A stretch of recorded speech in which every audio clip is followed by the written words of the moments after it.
What's going on, YouTube? It's your boy, Little Pepperonio here. Just making a quick little preface video. I wanted to stick on the front of this, just giving you a little bit of a heads up. My audio for this episode on my end through my microphone is not the greatest. There was an issue with the settings on my microphone. I didn't realize until after we were done recording or broadcasting, because it's live on Twitch when we originally did this.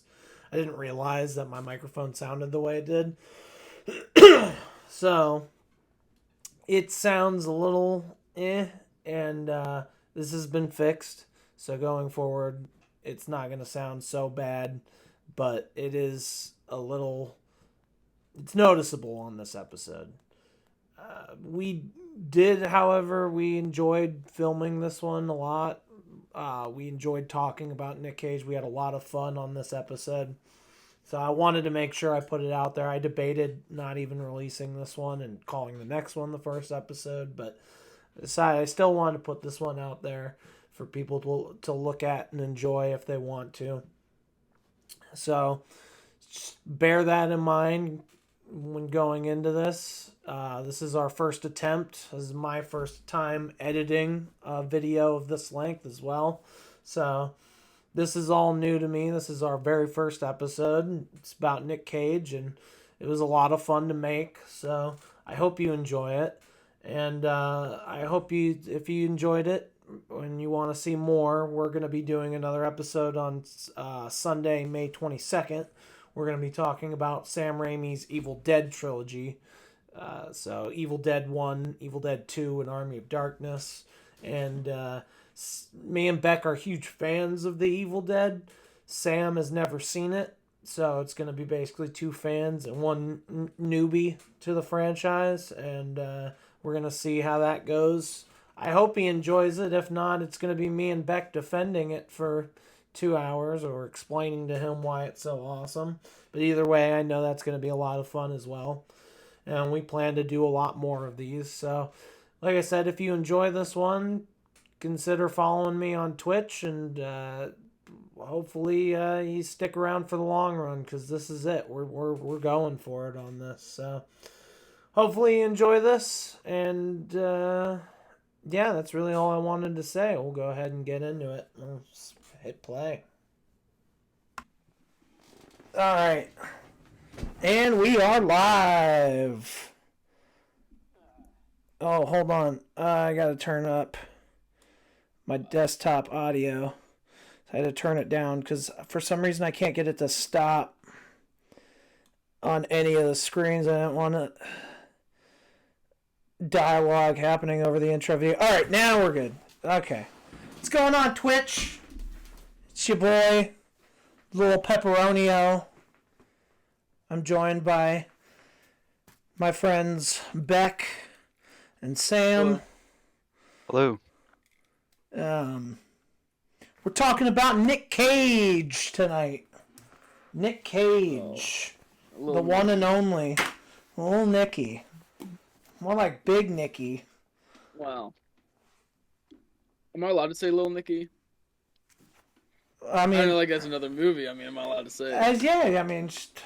Okay. Oh, that's another one. We got definitely do an episode about Adam Sandler movies. Adam Sandler? Dude. That's a rabbit hole. I'm going to turn this light on. To say the least. Alright.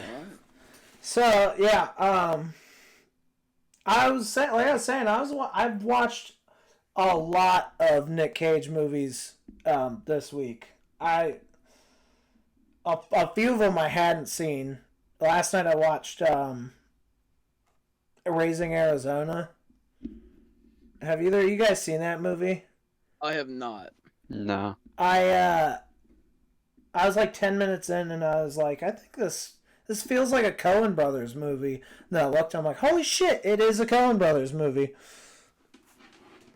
I love the Coen Brothers, but it was just funny to see that even back in like 87, they had like a tone that has carried through like to today with their films. Do you think that's intentional, or is that just like a natural thing? Oh, no, it's their, like style. I mean, I have to assume it's at least somewhat intentional. That it has to be. I mean, that's what makes them so prolific as filmmakers. Is they have a lot of like mythological stuff and like a lot of stuff that has to do with like forces of like almost like God intervening with stuff. And that's even in Raising Arizona. There's like a biker of the apocalypse that it's like always kind of on the back of Nick Cage's mind in that movie. It's an interesting. I mean, it's not as I didn't think it was as good as like a lot of people say. They're like, oh my god, that movie is amazing. But it was. I mean, it was a fun movie. It was just one of the many movies of his I watched. I didn't get around to watching all the movies I wanted to watch, but life has a way of getting in the way of that. Yeah, you can only watch so many movies in like a week. I always have a problem too with setting like lofty goals for myself with shit like that. Like in October, I had like a list of like over 100 horror movies, and I was trying to watch all of them before the month was up. And like after like 5 days, I was like, this is not gonna happen. So it's like at least at least three movies and then 4 on some days. I was gonna say it was a lot of time. Yeah. So it just became too lofty of a goal, and it was pretty similar with the Nick Cage library. And then also some of them are just you can't find them. Like I tried to watch Wild at Heart, and I couldn't. Yeah. I could not find that anywhere. It's not on any streaming services. You can't buy it on iTunes. Like the only way to watch is to buy a DVD of it.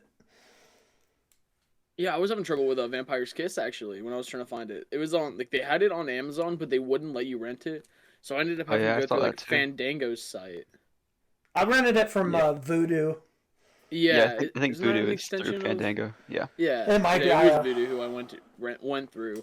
That was the only one I could find it on.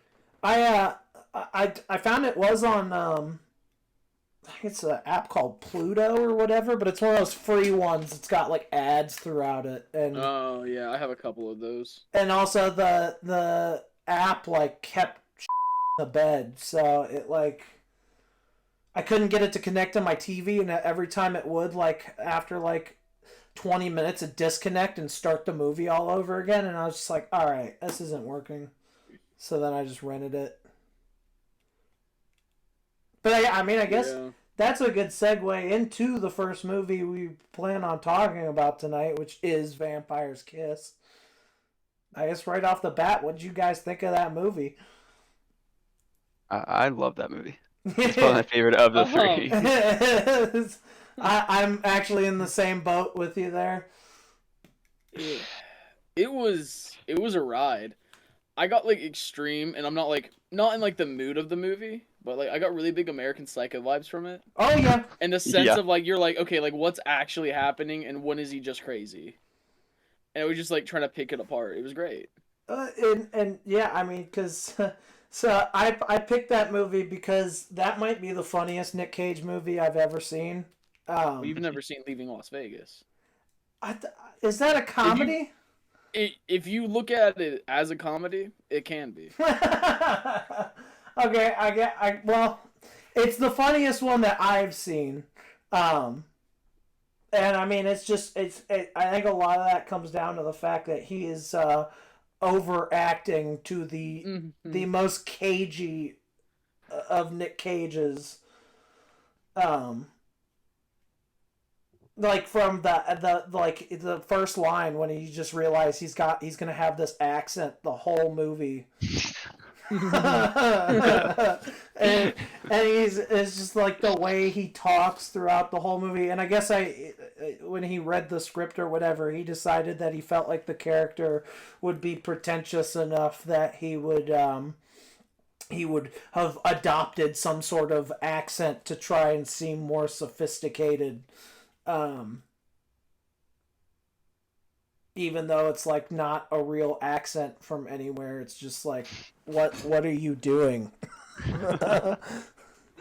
Yeah, I was reading some reviews after watching it. I think the highest criticism for it was because of his overacting. Yeah. But honestly, I loved it. I feel like it's one of those things it was ahead of its time in those terms. Like people didn't used to appreciate that as much as they do now about him. Like now when people talk about Nick Cage, they like kind of want to see that.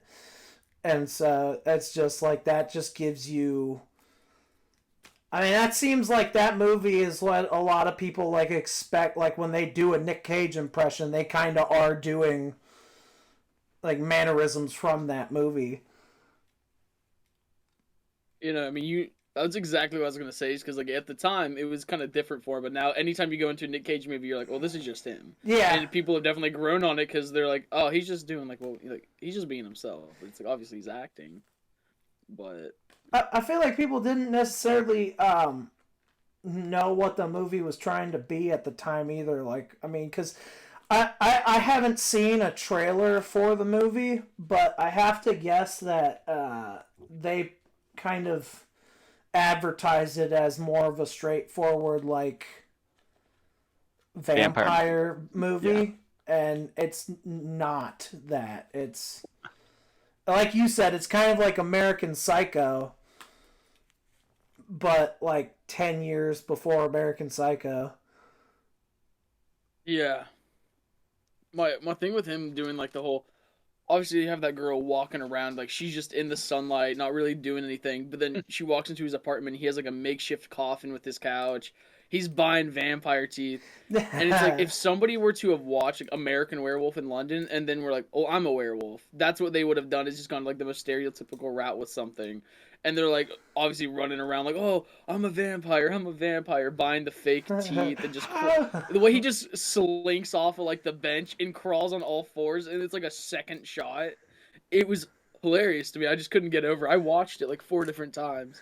I love that scene when he's trying to buy the vampire teeth and the guy's got like these awesome vampire teeth and he's like, yeah, these are 20 they're fiberglass. These are $20 and it's like that's a pretty good deal on some cool looking vampire teeth. And he's only got $3. So he buys like the ones you get as a prize at the arcade and he's walking around with those like kind of sticking out of his mouth. Oh god. Yeah, no, it's really he's like, yeah, they're like silicone, they're yellow, so they blend in with their teeth better. He's like, yeah, he's like, do you have anything cheaper? And then he's walking through the club with them on and he's like doing this face the whole time and he's all got his little walk going on. Yeah, and like the vampire walk. And nobody is saying anything about this. In fact, that one girl that he like approaches thinks it's funny. And then it gets super serious super quick. Yeah. That's the other thing. The movie's like really funny, and then all of a sudden it's got these like kind of messed up dark turns, like with his secretary when he like corners her later in the movie. I think all throughout the movie with the secretary was kind of and a little shady and rough, but I liked I didn't think about it at the time, but I ended up coming back like a couple days later and writing this in my notes. But the line where he's like got her cornered in that hallway, and he's like, "Shoot me, Alva! If you don't shoot me, I will fire you." Like, she's still gonna want to work there after he's cornered her in the stairwell like this. Like, it's just a ridiculous line, and I love it. Because he wants, I think he at that point wants to die. He doesn't want to be a vampire, and then he puts the gun in his mouth and fires the blank, and he just thinks, "Oh, I'm immortal." He's really getting a god complex, or he's like, "I can't die." Yeah, he's like, "I'm a vampire." I'm a vampire! I'm a vampire! I'm a vampire! I'm a vampire! Oh yeah, my favorite scene was actually it was that one where he's like chasing her out of the office. He's like, "It's too late, Alva," and he's like bobbing his head back and forth and like slow. running after her. Yeah, he's like, "Too late, too late." The next one was I really liked they're running down the stairwell because it's an awkward amount of time that they show them just running down the stairs, and I don't know why I really enjoyed that because he's like, you didn't have to show them going down like 3 separate flights, but you did anyway. Well, it almost like kind of emphasizes that this is kind of messed up what's happening right now. Like it could have been played off as more of just like a joke bit, but they like hold on that scene, and then after a while it just starts to get really uncomfortable. And there's the scene earlier where he chases her into the bathroom, and there's like an old woman in there washing her hands or whatever, and he's like got her cornered in the bathroom, and she's like, "I will shoot you if you come any closer," and the old lady's just like, "What the is going on?" I also love how she just walks out at the end. Like once she's done. Well, What do you do? It is New What do you York. do? Everybody like kind of just like avoids like that in New York. They just like kind of brush it off as, I'm just not getting involved with this. And That's then, what I was gonna say when you were talking about him going through the club, and I'm like, you just don't approach stuff like that. Like, you just mind your own business. well, and then even when he's like near the end, when he's like all bloody and just like kind of walking around through the streets like, kill me, just I'm a vampire, kill me. Everyone's just like, okay, dude, get away from me. Like, clearly he's on bath salts. and then there's two funny scenes, because there's that in the bathroom, because there's that scene, and then there's the one where he's like in the bathroom and you can still see him in the mirror, but he's like, where am I? Oh my god! And then the guy in the stall. He's like, you're in the crapper, Peter. Now shut the hell up or go back to the ladies' room. Like, the people in the bathrooms have some of the best lines in that movie. Yeah, I mean, he just goes into his apartment, trashes it, smashes all the mirrors, covers up the windows, and it. And What do you think about the cockroach scene? when he eats the cockroach. I mean, I figured he had to like start eating messed up stuff or like try to eat an animal or something, but I don't know. I wasn't like, at that point I was so into whatever was going to happen in the movie. It just, What was it, a duck he picked up when he was in the park? yeah. It's a pigeon. He just like carries off with it. He after like a whole like 20 seconds of him trying to catch the thing. But you mentioned his like head bobbing a little bit ago, and there's this thing I noticed that he keeps doing throughout the movie, like when his neck starts to hurt him or whatever, where he just kind of like starts biting. But his head also like kind of nods when he's doing it. And I don't know why I thought that was so like it's just like so funny looking. It's a little detail. He's like, it's almost like he's going feral. Yeah. It's like he's losing control over it somehow. So what do you guys think prompted this? So we know it started because Rachel bit him, and then he thinks he's turning into a vampire. Well, I think, I mean, I don't know I mean, I think the bat has something to do with it, but I mean, the movie seems to imply that the whole reason this happened to him mentally, because it's very obvious that he's just having a mental collapse. He's going crazy, and I think it's due to, he's such a asshole that he just can't connect with anybody, and so he's like, he craves like love or what he thinks love is, but he can't find it, and it basically drives him mad. Because then there's that whole therapy scene where he's out of it and he's talking to the wall, but in his head he's talking to his therapist, and he's like, I'm sorry, but I have to end these sessions. I'm gonna go find love because that's what's really gonna fix me. And then she's like, oh well, here's this lady, and then he's like, okay, well, that's perfect. We're going to go start a new life together. And then he's like, oh, yeah, but I did have to mention I a woman. And they're like, oh, that's fine. Just, it's New York. Crazy stuff happens. And he's like, oh, yeah. Also, I murdered a woman. And they're like, oh, don't worry. I'll handle that. Just go enjoy your new life together. It just seems like, yeah, for whatever reason, his like desire for love just kind of like drives him right over the edge, and I don't know why he decided or why, I guess he didn't decide, but why he got horny fighting a bat, but...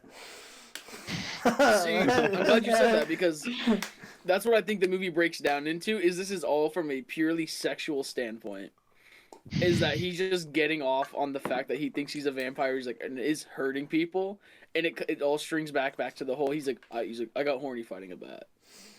And now he's just like exploring these really morbid, fucked up things in his head, because he's like, you know, well, and I'm desensitized. And that's another thing, is that I feel like also part of this is, you know, he's got a habit of, because he even talks about at the opening of the movie, like he had been sleeping with this girl, and then in the morning when she woke up, he was like sending so many signals at her to basically get the hell out. And it's like, I think he has a habit of being a monster and hurting people, but this kind of gives him a pass and relieves the accountability off of his shoulders. Is, well, now I'm a vampire, so now it's like my nature to do things like this.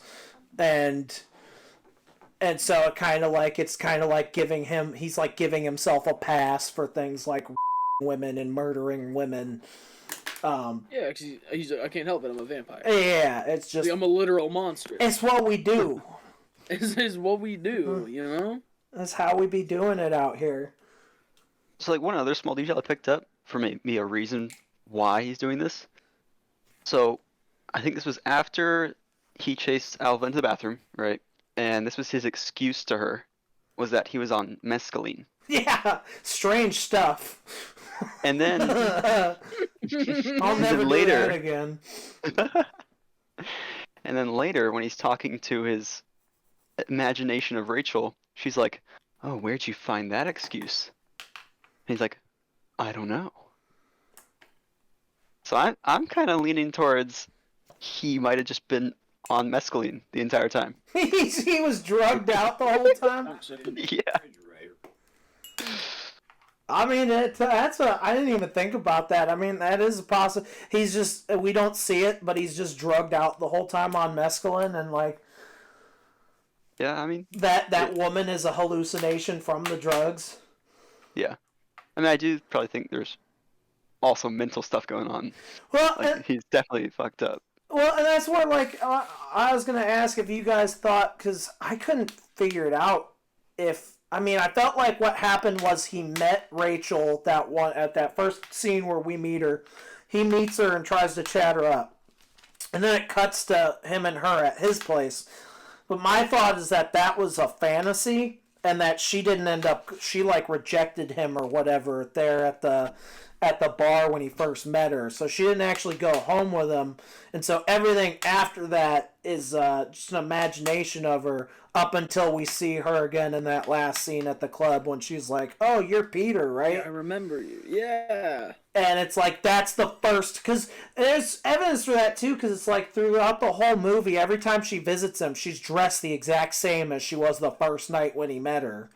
And then it's not until that scene at the club later on where she's wearing something different, and that's the first time where it seems like she doesn't even know who the hell he is really. She's just like, "Oh yeah, you're that guy."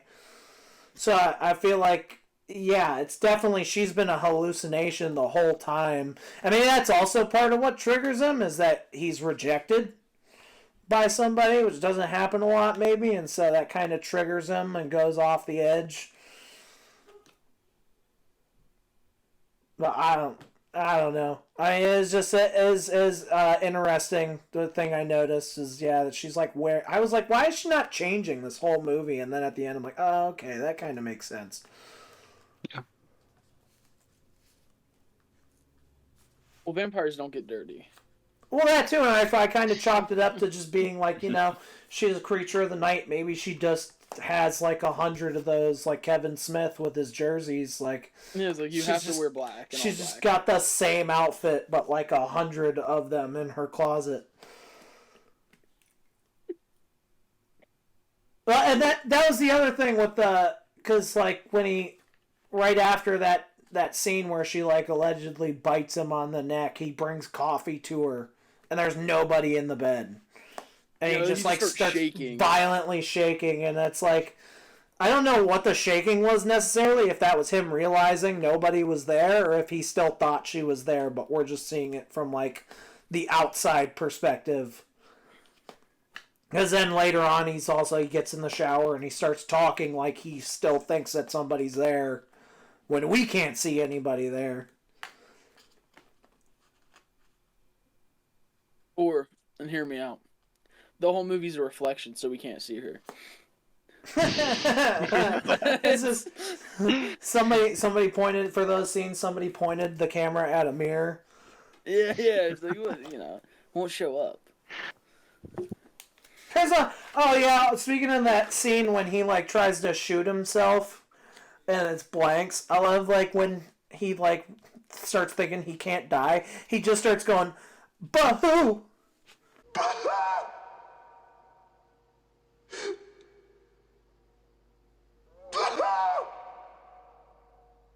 Like it's not even like a real cry, it's like a fake. This is ridiculous. It's like when he's laughing getting in the taxi, and it's like the subtitles even kid because I was watching it with subtitles. The subtitles Mocking laugh. Yeah, mocking laugh. Mocking laugh. So it's like he like doesn't feel real emotions throughout the movie. It seems like It's a Tom Cruise interview. everything is just kind of a show. Yeah, no, I remember because I had subtitles on too. I saw that. I was just kind of confused. I'm like, I was like, one, it's either doing that just because of his performance in the movie, to where it's like, obviously he's just so going over the top with it. And that was my only guess on it. I never even thought about it in the sense of nobody was ever really there. He doesn't have emotions. Also, talking about the movie getting dark, that ending kind of, I kind of saw it coming by the time we get there, but when that dude shoved the piece of wood right through his chest, he's like trying to stab himself, and then the dude's like, "Oh, let me help you with that," and just like shoves it in. I was like, "Oh, okay." It had to happen. It did. That's the end of the movie. It's like... And I'm not gonna say he didn't deserve it, but it was still because it's like a movie's so funny, and then you get to those moments where it's just like, oh, it grounds you again. Yeah, this is kind of messed up right now. Okay. Yeah, it's like those real scenes. It's like you're seeing the whole movie through his eyes. Then you get to one of those, and it's like, okay, this is back to reality. Like you're like just a part of the populace now. It's like what's actually happening is there's just a crazed man going around. Yeah, and he's like when he was running around, like asking people to stab him. It's in the middle of like the morning or day, so there's like the sun is out and blaring on him. Mm-hmm. He like think he's a day walker at that point, like because he was like afraid of the sun at some moments and then other moments not. It's the same thing with crosses too. Like there are sometimes he sees a cross and he's like, ah! And then sometimes nothing happens. I think he touches the one without like getting burnt or anything or dropping it. Like you literally just see him rip it off of her neck. But yeah, I think that plays into the whole thing of just like helping you to understand that it's all in his head. None of it's actually happening. I want to know what the hell was up with those mimes smacking the shit out of each other. I have no idea. They're just out there slapping each other. And they even showed it twice and focused in on it. Like, yeah. Maybe that was like one of those things that was just happening in the background. Even the directors were like, "What the hell is going on over there?" like, let's get a shot of this. Oh, you know what would be super funny? So remember the last scene when he's talking to the wall? What if those people are just actual people? It's just one camera guy and Nick Cage. They're just regular pedestrians. And it's back when he wasn't like huge yet either. So it's like a lot of people probably didn't, but they weren't like, oh, that's Nick Cage. They're just like, oh, don't look at the crazy man. Like just keep walking. He just went ham on like some ketchup or like some fruit punch or something. Yeah. Yeah, I absolutely loved that movie. That was kind of a fever dream. It is. That was what I was thinking too. Is that by the end, I'm like, oh my god! Like, did I just imagine that movie just happened to me, or was that made? He's like somebody paid, like gave this movie a budget and a crew, and were like, yeah, you know, sounds good. The people who were like watching it, like do you know there had to have been some studio execs when they were watching the final product, like, what the hell did we just put our money into? How was that movie received when it released? Well, like Sam was saying, I mean, the biggest critique was that he was overacting too much. So I don't think it was like I think it was mixed. I think there were some people that really liked it and some people that didn't get it, and I think that might tie into how the movie was marketed. I know my buddy Chip, he said that when he saw it, like when it came out, and he loved it. He thought it was hilarious. But so I think it might be one of those movies that like today where it comes out and it's like it doesn't get like a huge warm reception, but then the audience that loves it just grows and grows over time. And I would definitely consider this a cult classic. I love the scene when he's in the therapist's office and he's talking about misfiling. Oh, yeah. He's like, I've never misfiled anything, and then he just starts doing the alphabet. She's getting freaked out. She's like, congratulations, you know your alphabet. Those executives were probably like, okay, I don't know if I can watch any more of this. What? Oh yeah, and then he does the arm cross. Yeah, it just looks so fake. Well, that I think that's supposed to tie into. Well, I guess it did not tie in, but I feel like they intentionally made him kind of act like a toddler during that whole scene. That's like a temper tantrum he's throwing, like he's 5. And that's that thing that sometimes kids will do when they're super upset, where they're just like, Yeah. Yeah. The way he did it, and then the hair flip. Yeah. Yeah, it's perfect. Yeah, that was why I ended up picking that movie. It's just because I was like, okay, this is, in my opinion, this is Nick Cage at his cagiest. Yeah. Yeah, checks out. Checks out, you know? Alright, so do we want to get into like some other like kind of like quick segues on others, or do we want to get straight into the next one? Well, okay, so I guess I will bring this up while we're here, because I was debating on what movie to pick. I went with Vampire's Kiss, but there were a number of movies I was debating on talking about. One was National Treasure, because I personally feel like that's a awesome movie that collectively the universe is kind of just forgotten exists. Sometimes it feels like. Mm-hmm. Yeah. But I didn't go with that one. I was going to talk about Prisoners of the Ghostland because I figured I could just spend a solid half an hour ripping that shit apart. I really was thinking about talking about my favorite movie of his, Mandy. I was very close to picking it. I rewatched it 2 nights ago. It holds up amazingly. I get goosebumps when I watch it every single time. And in defense of that axe, bro. No, there's no defense. He's got a handle on the back, and it's rounded on the part where he holds his hand, and there's like a kind of a hilt to it. That's fine. That's fine. But it's still one solid piece. And it's all metal. It is gonna... Dude, all of that is just... Everything you hit, it's gonna reverberate, and it's gonna hurt.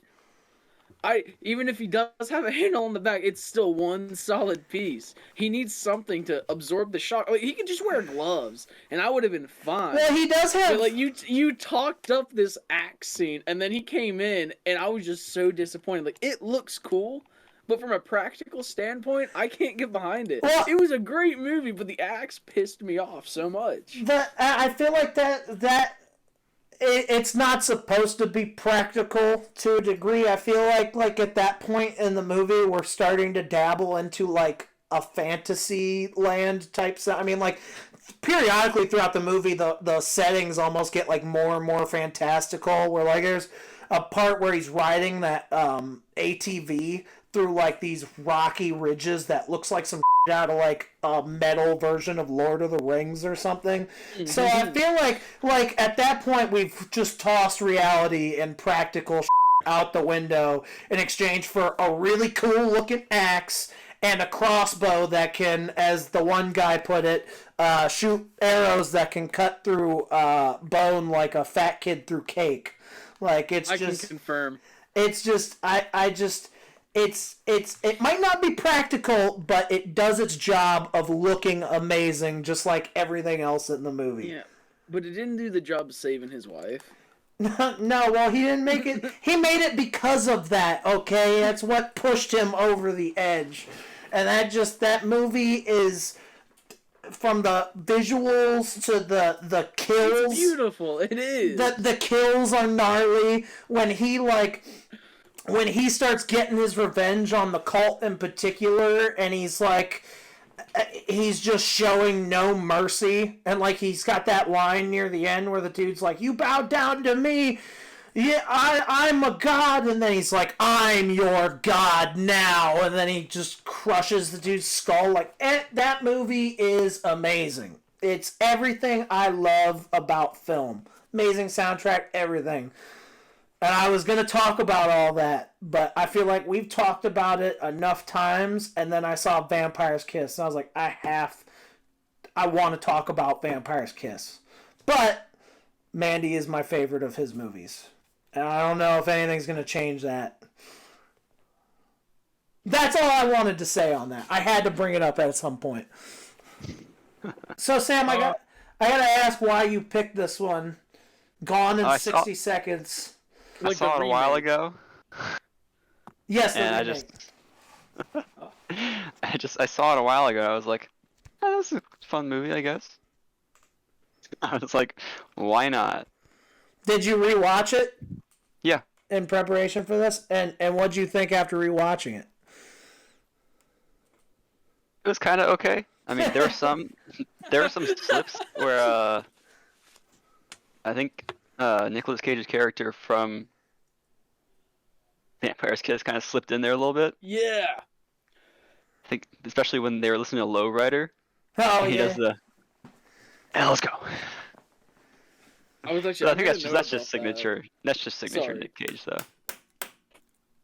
So my opinion of this movie is it's a 2-hour movie version of a GTA mission from GTA Online. That's dude. It's like Simeon when you go to one, like you pick up a random vehicle and he wants it. Yeah. Like, down to the dialogue of the one dude at the beginning when they're stealing the Porsche, and he's just like, he keeps throwing out these lines that I felt like were written for an NPC in a video game. I mean, that was kind of classic 2000s, though, too. That's the thing. It's very much a movie from the early 2000s, or I think, what was it? It was in the year 2000, I think it came out. Yeah, it definitely feels like it. It also felt kind of like it was directed by Michael Bay, but without all the explosions. Until the end, when there were a bunch of explosions. There's a handful. I mean, we even get one like when a Sphinx comes in. Like, immediately a car just gets blown up. He was probably my favorite character in the movie, to be honest. He was also. He just didn't talk. I was gonna say he was a ripoff of Silent Bob completely. Like right down to having the like insightful shit to say. His like one line is super insightful near the end of the movie. If his unpleasant wounding has in some way enlightened the rest of you as to the grim finish below the glossy veneer of criminal life and inspired you to change your ways, then his injuries carry with it an inherent nobility and a supreme glory. We should all be so fortunate. You say poor Toby. I say poor us. I was like, this dude is Silent Bob, but if Silent Bob could like kick ass and murder people. Well, we saw Silent Bob jump a couple of kids in Dogma. This is true. Or not kids, I guess like demons, whatever you want to call them. And we saw them kick the shit out of the Easter Bunny. And Mallrats. But overall, Sphinx, if it was Sphinx versus Silent Bob, I think Sphinx would come out the winner. Oh, yeah. I mean, yeah, absolutely. I mean, he's a charged murderer. Also, why did everything in that movie have a yellow tint like it was scenes from Mexico and Breaking Bad? I was about to say.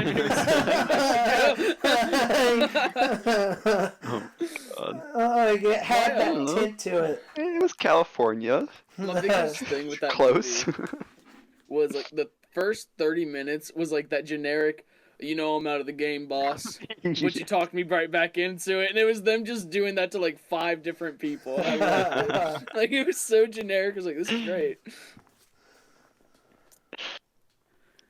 Shit, what was it? But about the Vampire's Kiss character. I watched Vampire's Kiss after Gone in 60 Seconds, but I was picking up on a bunch of this stuff. Like they're in the diner, and he's like, "Oh, there's a cop car," and he does like that high pitched "I." Cop car. Uh-huh. Long as I'm in here, you're just gonna sit out there, aren't you? Aight. And he's like laughing at him. Yes. And then he's in the dealership, and he's like, "Your name's Roger? I'm Roger. Two Rogers don't make a right." And he's like laughing at his own joke, and I'm like, this is Nick Cage acting like Nick Cage in a movie. He's not playing Nick Cage. And it was like... Yeah, I love that. He's like, I'm in here and you're out there, alright? Yeah, I was laughing pretty hard at that. Shit. This movie is also... this is one thing I forgot to touch on with Vampire's Kiss is that... for our discussion tonight, we kind of got like 3 movies from 3 distinct eras of Nicolas Cage. And so Vampire's Kiss is kind of like when the world was discovering who Nicolas Cage was and what he does as an actor. And then this is from the 2000s, the 2000 to 2010, like super blockbuster Nicolas Cage era with like National Treasure, Ghost Rider, Sorcerer's Apprentice. I love that movie. Kick-Ass, like that. These were all like big movies, and I'm probably forgetting some that were big that I'm not aware of the size of them when they were out. But they're just like Season of the Witch. It felt like these were an actiony blockbuster. And Not bad. I mean, I don't know if Season of the Witch. I haven't seen that one. Well, it was like a Crusader action. Oh, it was 2011. It was like 1 year past the date, but it was like he was still pretty like Right. He was in everything. He seemed like he was popping up everywhere. Yeah, and so this is definitely one of those big blockbuster movies. And I noticed on Rotten Tomatoes, the critics' reception of the movie, it's got like a 25% or something like that, and it's like super rotten. And then the audience rating is 77% and like super fresh. Like it's one of those movies where like the people love it, but the critics are like, And I'm not gonna lie, I was groaning at a lot of this movie. I was like one of the critics. I was like, damn, this is one of the most like cookie cutter, predictable like action movies, but it is fun. I gotta give it that. It's got that fun charm to it. And it's Nicolas Cage, so you can't hate on that. The soundtrack's awesome in it too. I like a lot of the... Brought me back to the good old days. Yeah, and that was all music that was like coming out around that time or just a little bit earlier. Yeah, except for Lowrider. Lowrider's like a little earlier than that. But yeah, everything else felt like they were like, we need a soundtrack for this movie, and someone was like, oh, hold on, and they just went and got their compact disc they burnt from like Napster that had all their workout music on it, and they just were like, let's just use this. I was gonna say that the Lowrider scene, I remember watching that, I was like, this feels like it could have just been improv by Nick Cage. Like they really were about to shoot the next one. He's like, just hit play, I can and see he's that. standing there, and they're all just like, okay, yeah, let the man do what he needs to do. They're just kind of like, can we get on with this? And everyone's like, hold on. Dude puts his hat on in a cool way, and they're all just kind of like standing there looking cool for... I love that it's just divide between the team, too. There's like the people who've worked with him that are used to this, and they're just like, let's do this. And then the young kids that are just like, what in the hell are we looking at right now? They're like, is this the George Lo-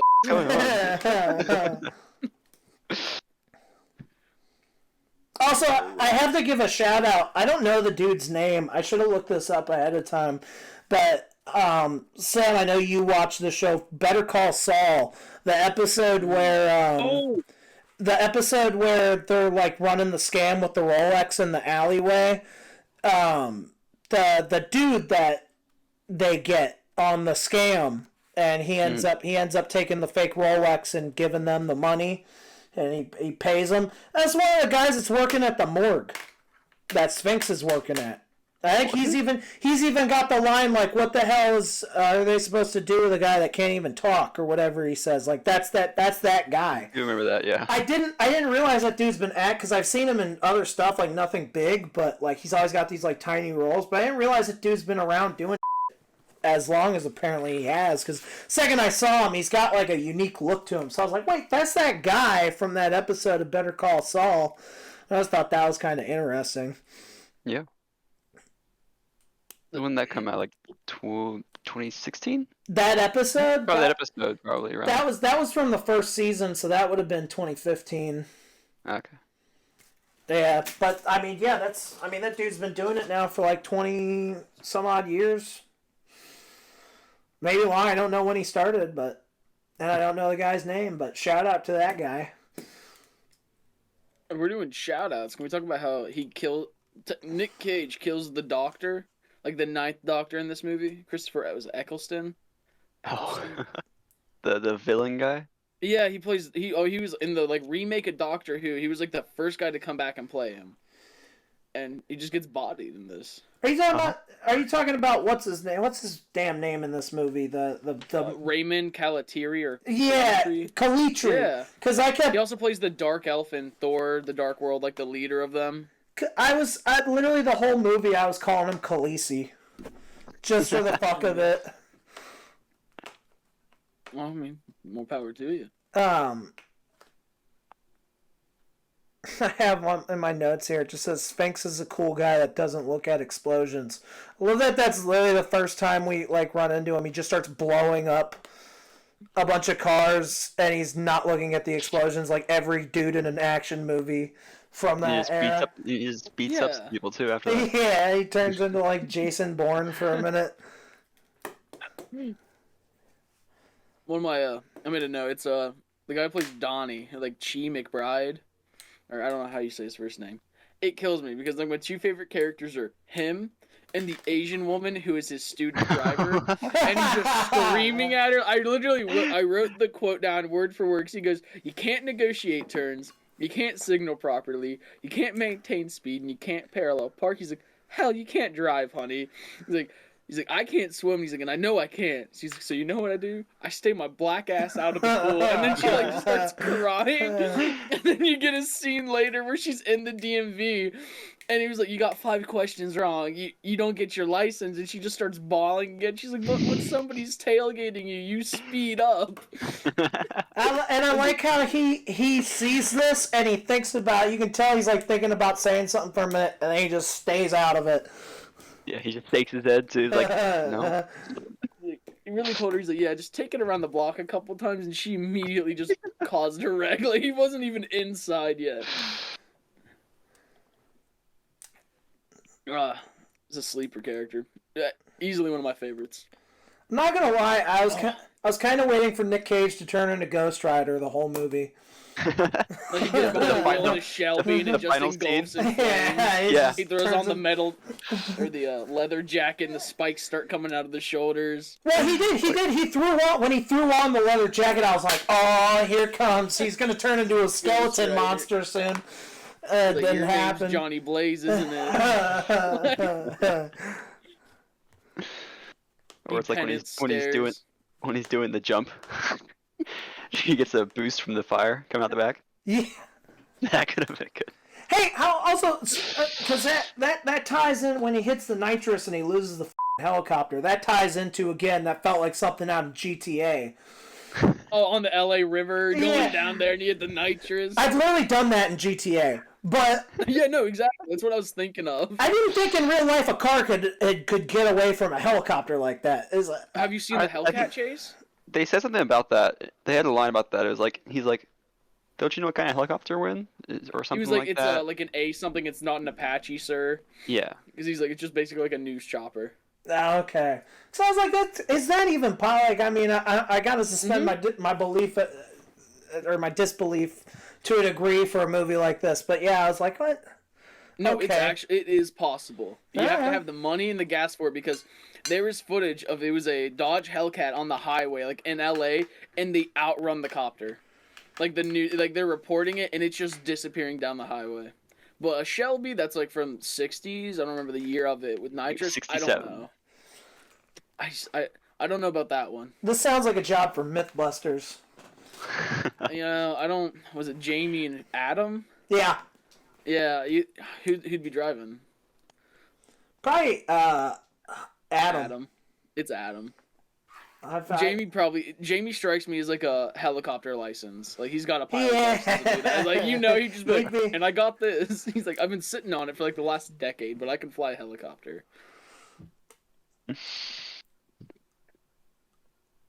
Also, Sway is a terrible bartender. Oh yeah, Yeah. absolutely. Like, See, so many things that that dude is trying to get a shot for like a solid 5 minutes, and then she finally has it like right there, ready to get She to him, just and then fucking- she drinks drinks it. Like, okay, you're fired, ma'am. Well, one, drinking on the job. Two, you're not even serving the customers. It's like, She's in a conversation that has nothing to do with alcohol. Yeah, she's not a good bartender. At all. Ignores him. Everything. Speaking of Sway, I mean, Angelina Jolie didn't have a whole lot. Was that who that was? Yeah, and she didn't. Dude, I was staring at her the entire movie because I'm like, it looks like her, but I was like, it didn't look right. Well, Something was off. She's got that semi corn haircut going on that was, I guess, popular back then. I was like, for a minute, I thought she was one of the people from The Matrix. But no, yeah, she didn't have a whole. I mean, she was lit. I guess basically there to be kind of like eye candy, and just they needed at least one girl on the team or whatever. yeah, she kind of just felt like a filler character or like the stereotypical just like love interest. Yeah, and then Yeah. I knew the second I saw I hadn't even started watching the movie yet. I just knew she was in it. I was like, they're gonna have sex in a car.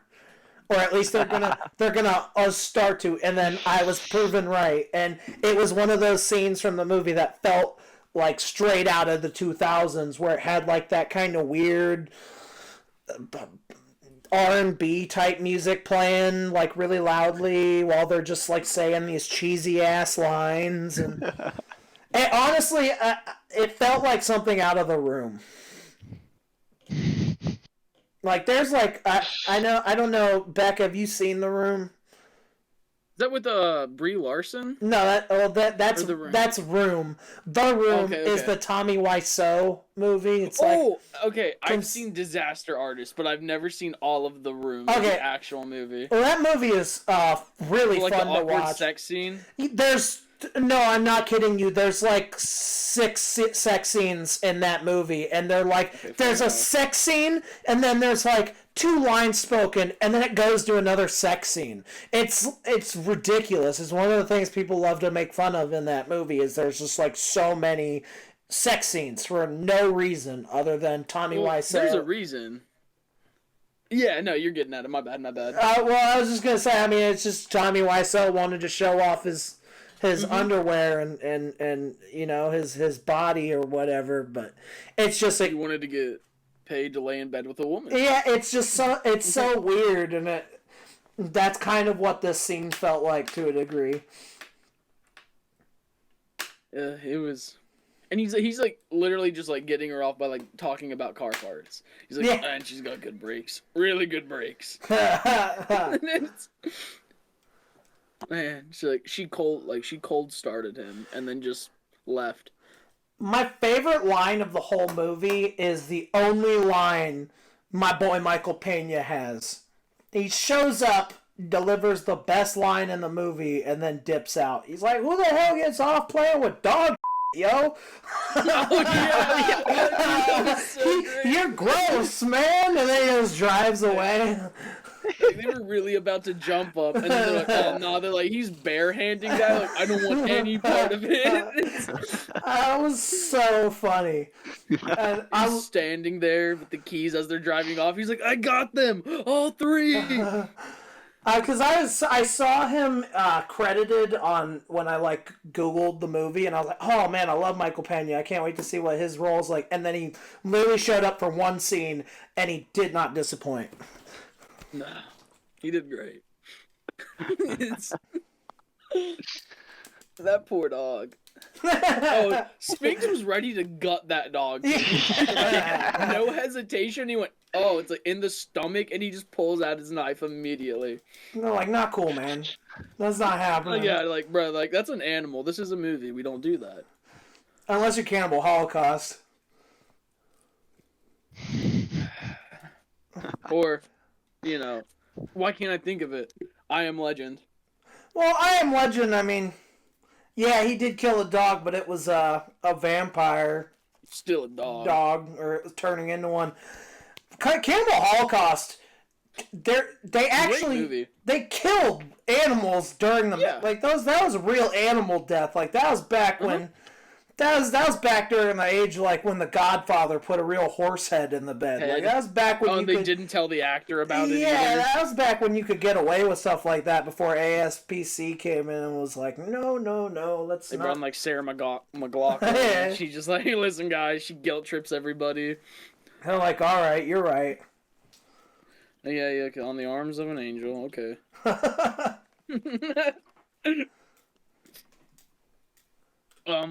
Again, back to Donnie. I just every scene that he came in, I was just glued to the screen.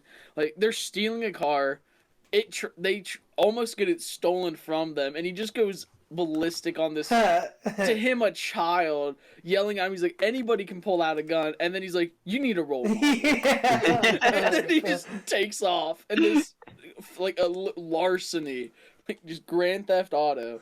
I was trying to figure out during that scene what the hell that was he used on the car, because he had like, it was like a weird thing he put in the keyhole, and then he had like a device that was flashing a bunch of numbers. So, actually, funny enough, they were talking about it in the movie, but also, whenever you were training me, I had a Mercedes that my parents had used. This is what I was driving.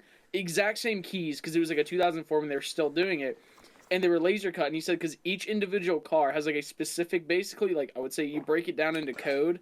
That's like in a way it electronically starts the ignition. So it's putting it in there and like mixing, if I'm right, or matching the signals that it needed for it to turn over and start the car up. Okay, that makes sense. Because they're so like specific to each car, so you can't just break into it and use it. Right. No. Okay, that make. I was just like I was looking at like what is that like adjusting the key to. Yeah, because the dog did die in Marley and Me, but again, Oh, I'm sorry, I'm so far behind. I think the saddest thing that got butchered in that movie was just Owen Wilson's performance.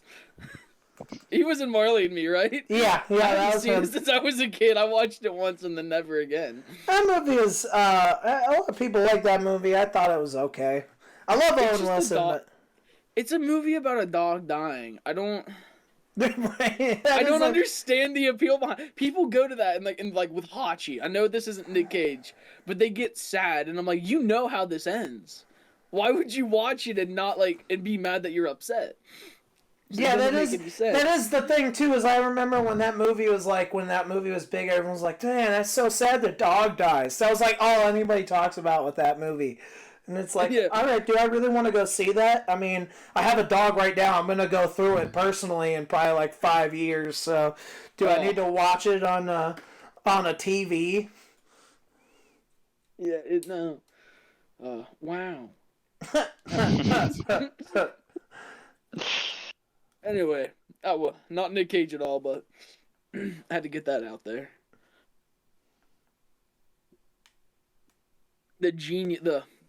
So let me ask, do you think that was a real trucker that Nick Cage just approached and like offered to buy him a jelly donut? That'd be hilarious. I did like that though, how they had his brother sneak out and like hook the trucks to that dude's car. And then so rip the car apart. I thought that was pretty cool. And then I like how they're all sitting there with their guns like this. Like they're not even trying to hide it. They're really just sitting in the parking lot of a restaurant like this with their guns like ready. And then the cops are just like, "You got some permits for those?" Boys. So one gripe I have with that scene is like they're supposed to be watching them both, right? His brother goes off screen, and they're like, "Where'd he go?" No, plot armor. That's the thing. They don't ask that at all. They don't even seem to acknowledge the fact that his brother has disappeared from their perspective. Yeah. Like they can't see him anywhere. In that situation, if I was those guys, I'd be like, "Okay, where's the brother? We need to get eyes on the brother." Nope, they're just like staring at him like, "We're gonna get them motherfucker." Yeah, no, there's no backdoor. What they probably did was the universal where you put your thumb between your index and your middle finger, and you wave it like you're in elementary school. And he was just signaling that he was going to the bathroom, so they weren't like paying attention to him. Oh yeah. We didn't see it. It was off screen, but he really just like, I gotta go. Even in that situation, I would have like sent one of my dudes in the back seat in there. Maybe leave the gun in the car, but go in there and keep your eyes on both. If one of them goes in the bathroom, you're in there with them. But I'm thinking too much for a 2000s movie side villain who's really just more of a barrier or a barricade for like a couple of situations. Also, the scene before that, they're running through the neighborhood. They go through actual houses. People just have their houses unlocked and open. There's also gunshots all throughout the neighborhood. Well, it's funny you mentioned that because I actually, like I said, I watched Raising Arizona last night, and there's actually a scene in that movie where he just knocked down a convenience store trying to get diapers. He loses the diapers while the cops are shooting at him, and he's running through this neighborhood, and he just starts cutting through people's houses that are just for some reason unlocked, and it's like there's like a dude watching TV, doesn't even acknowledge that there's a guy being chased by a police officer running through the house. It just seems like it's like a thing with him to like, oh, you know what? This movie needs a scene of me getting chased through a house by somebody. And maybe some gunshots going off while it's happening.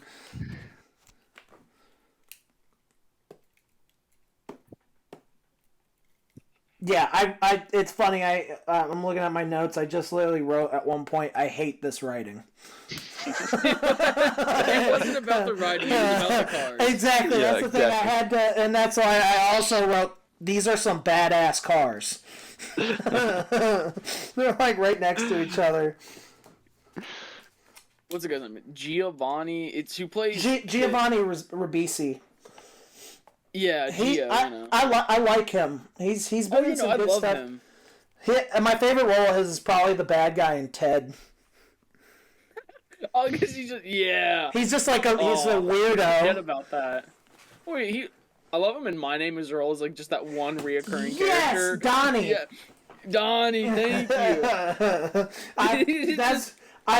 Oh man, R.I.P. to a great show right there. That show ended too early. But no, in the beginning he's just like, I need my tool, and it's literally just a brick. I gotta get my tool.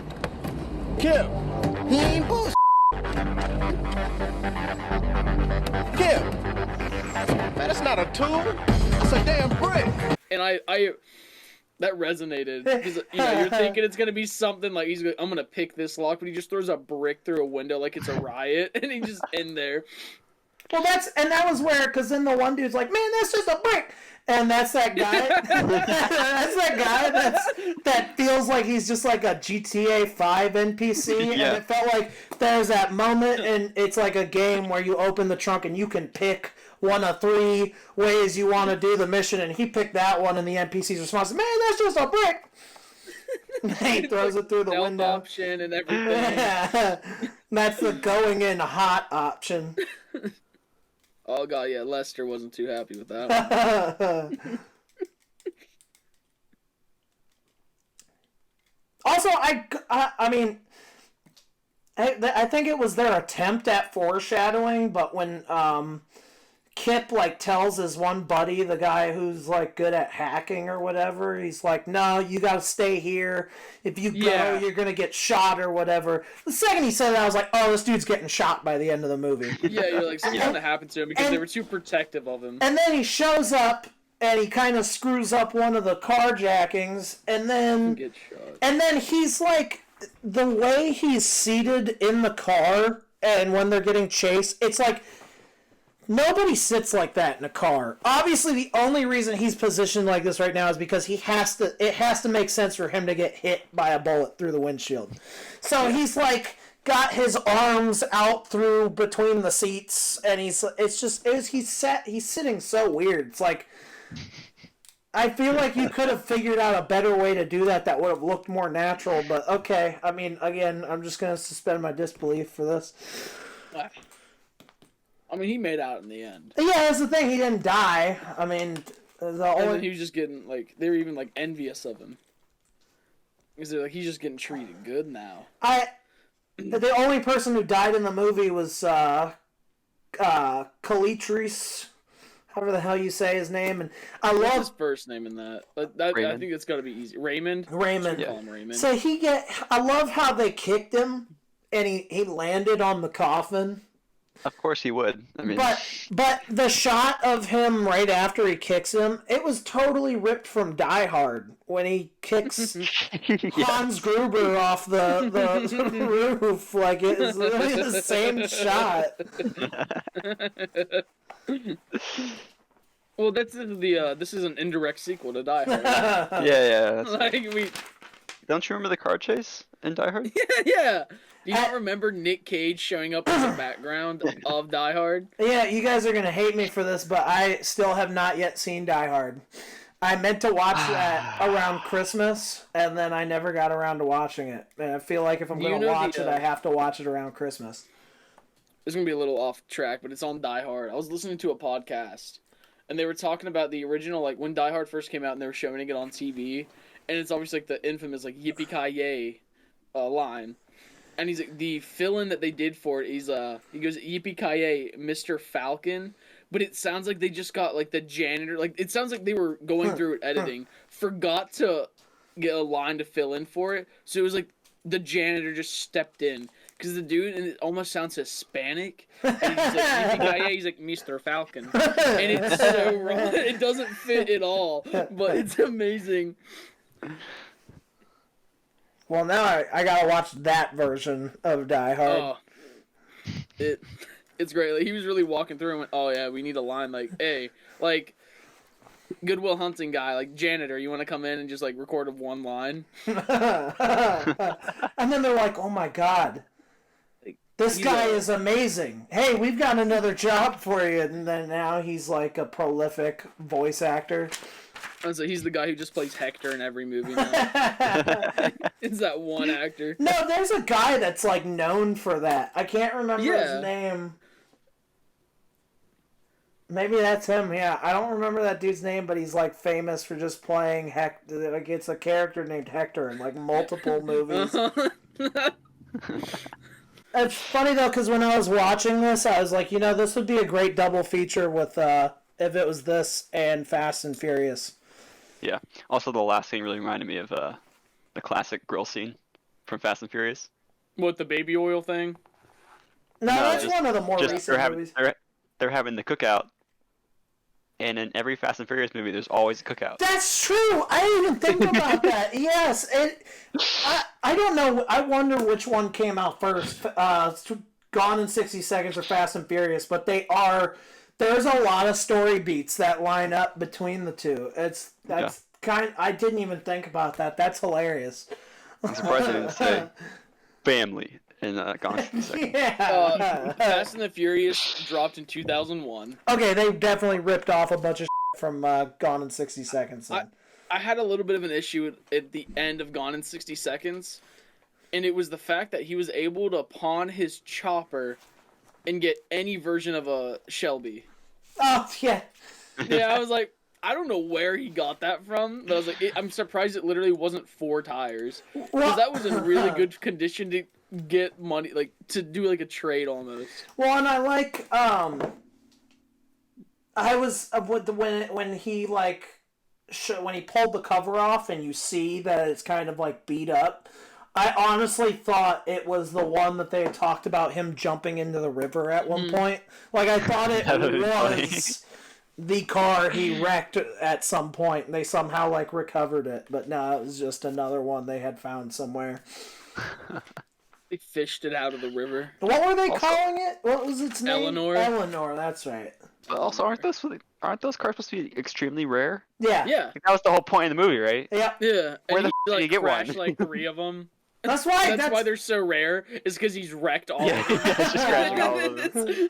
He's doing it on purpose. He's trying to make the value of one of them go way Yeah, he's up. got one pristine one, and he's boosting all the others to wreck him, so he has the sole surviving.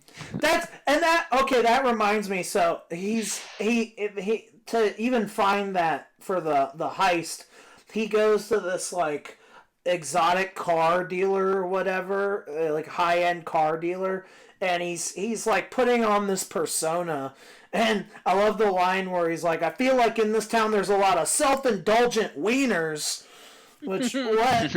Okay. And then he's like, but what would you call somebody if they were interested in like a 1967 Shelby GT? And he's like, well, that would not be a self-indulgent wiener. That would be a connoisseur. And I just so happen to have one in a warehouse. And he's like, oh, cool, bet. What else you got? It's just like, what else can I steal from you, sir? Like, Yeah.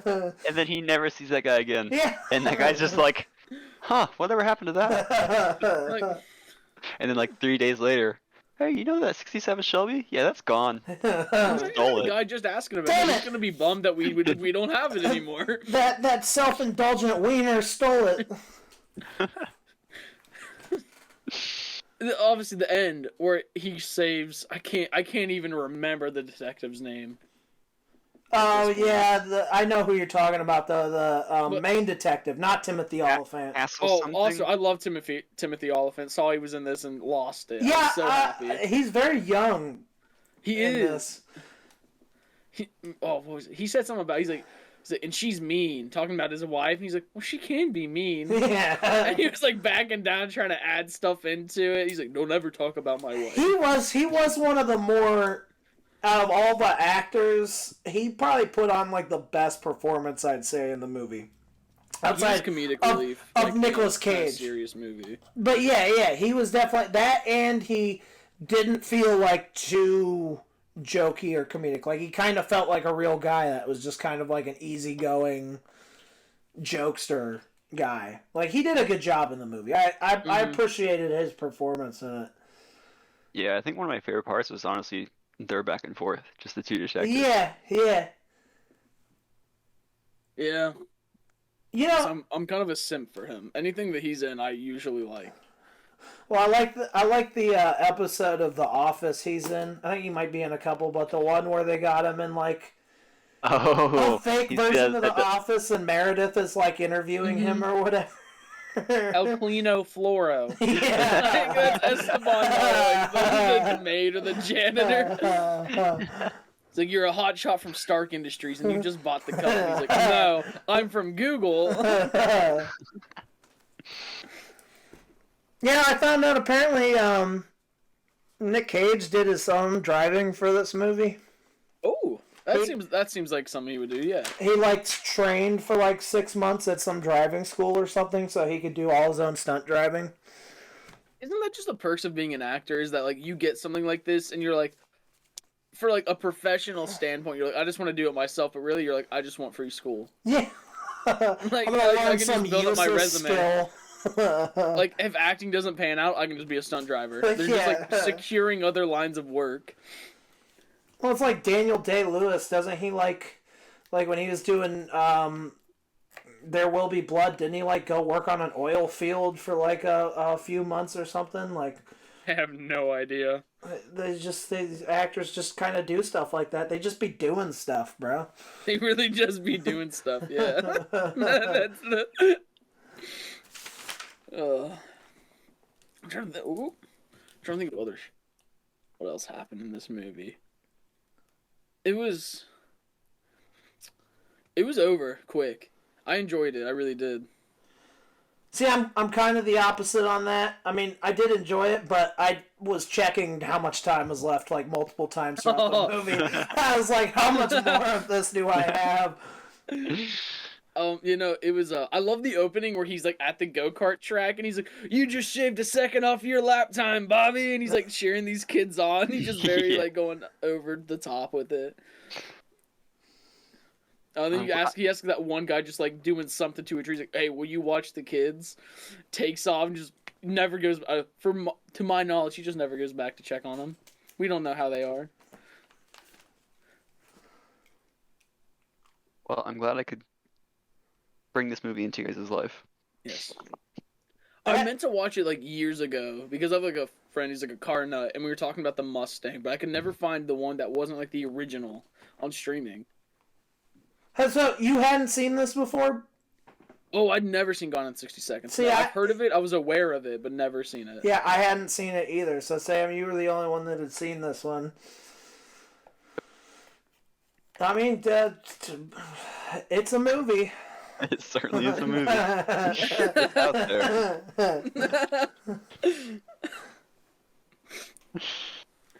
Yeah. Just to recap on like what you said earlier, you could definitely tell it was made in 2000, but it was still good because that's what you're gonna get with a movie that when it released. It also had at some points the like aspect ratio or whatever of the movie kind of felt like Crank.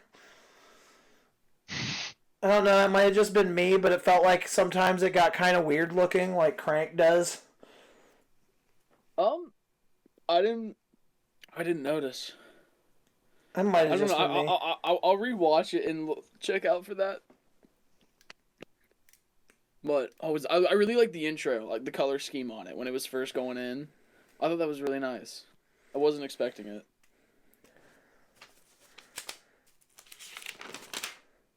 Are you talking about when it's like the opening credits and it's just showing like Yeah. See, that's another thing you don't get a whole lot of in movies anymore.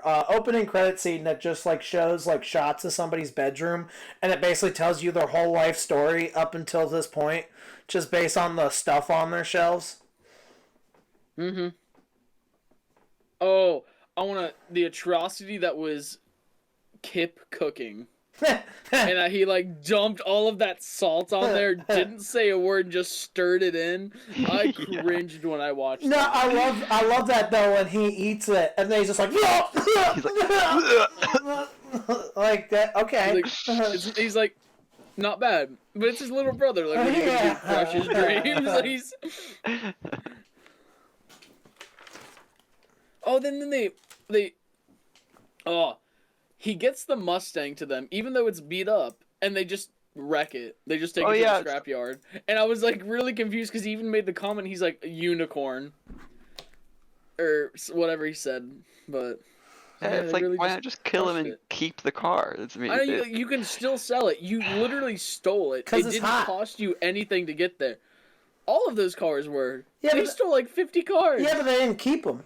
And if you remember when he saved the detective, he's like, also there's a boat that might be of interest to your investigation. Like he basically told them where to find all the cars. So at the end of it, like all the cars I think got returned, which again goes back to that dealer that he was talking to. Like that dude gets his car back and he's just like, "What the f? Why does my car look like this?" Oh, dude. Their relation, the detective and then Nick Cage's character, their relationship baffled me because it's a very like. Have you ever seen? It's a cop show with like Andy Samberg. Oh, Brooklyn Nine-Nine. Brooklyn Nine-Nine. It's like the Pontiac Bandit. It's like their story. It's like that's like his biggest case, but they're best friends and they're just constantly chasing each other down. That's what it felt like because he was like so close, and then at the end he's like, "Oh, we're actually like friends, right?" He's like, "We literally just never catch you, so I always have a job." God, he's like. That does remind me, I completely forgot. I love that scene where the one idiot kid who, like, they even said, like, he didn't really seem to have a purpose in the crew. He was good at ordering pizza. But he steals that car and they find the heroin in the trunk, and then the cop or the detective shows up and they're like got heroin on the car and it's on the floor and then they're just like kind of trying to cover it up, and so then they have the dude like they get him in the car to start revving the engine and it just blows all the heroin away. I thought that scene was pretty funny, and yeah, that definitely showed on top of a bunch of other scenes that they do have a rapport with that guy from growing up. So yeah, I mean, it added an interesting dynamic to the whole cat and mouse chase. Also, more on that scene, the guy who picks up the fucking pipe. Oh yeah. Oh yeah. And he's like, what It's were like, you gonna do? He's like, what are you gonna do with that? Bonk I was him. gonna And he literally said the word bonk. Yeah, I didn't I was like the Jesus. I did like the phrasing. I was gonna bonk him. Just give him a wee little bonk. Like, if I was a cop and, like, I would, like, known criminals, like, not that they were ever violent, I guess, but I saw one of them pick up a metal pipe, like, you heard it, like, pick up and he's sitting there with it, I would Yeah. be really alarmed. Like, what are you gonna do with that? But, yeah. Oh, anybody got anything else to add on the Gone in 60 Seconds? Not really, no. I think we talked about that What one did a it- good bit. What did it say around the nitrous button? Was it go, baby, go? Yeah, Yeah. yeah. Yeah, okay, that's the only thing I wanted to ask about. Which I mean, if you have a nitrous button, why not? I mean, don't make it obvious. Like, don't put, like, nitrous or anything. Like, just make it go, baby, go. Then they'll never know. All right. So we go moving on to Willie's then. So yeah, I mean, and that's where. So now we're moving on to the most recent of the Nicolas Cage eras, and that's, you know, he's done like the indie film, like kind of like coming up, discovering who he is. Then he's got the blockbuster era, and then at a certain point, he started taking so many stinkers.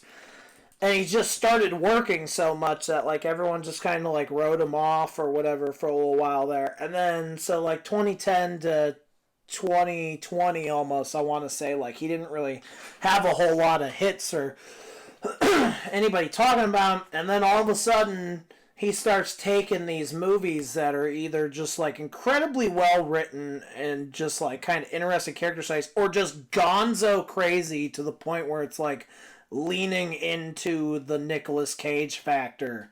And that's where you got stuff like Willy's Wonderland, Mandy, Color Out of Space, Oh, Pig. That was a great movie. There was a movie he was in called Joe I haven't seen, but I heard that was really good.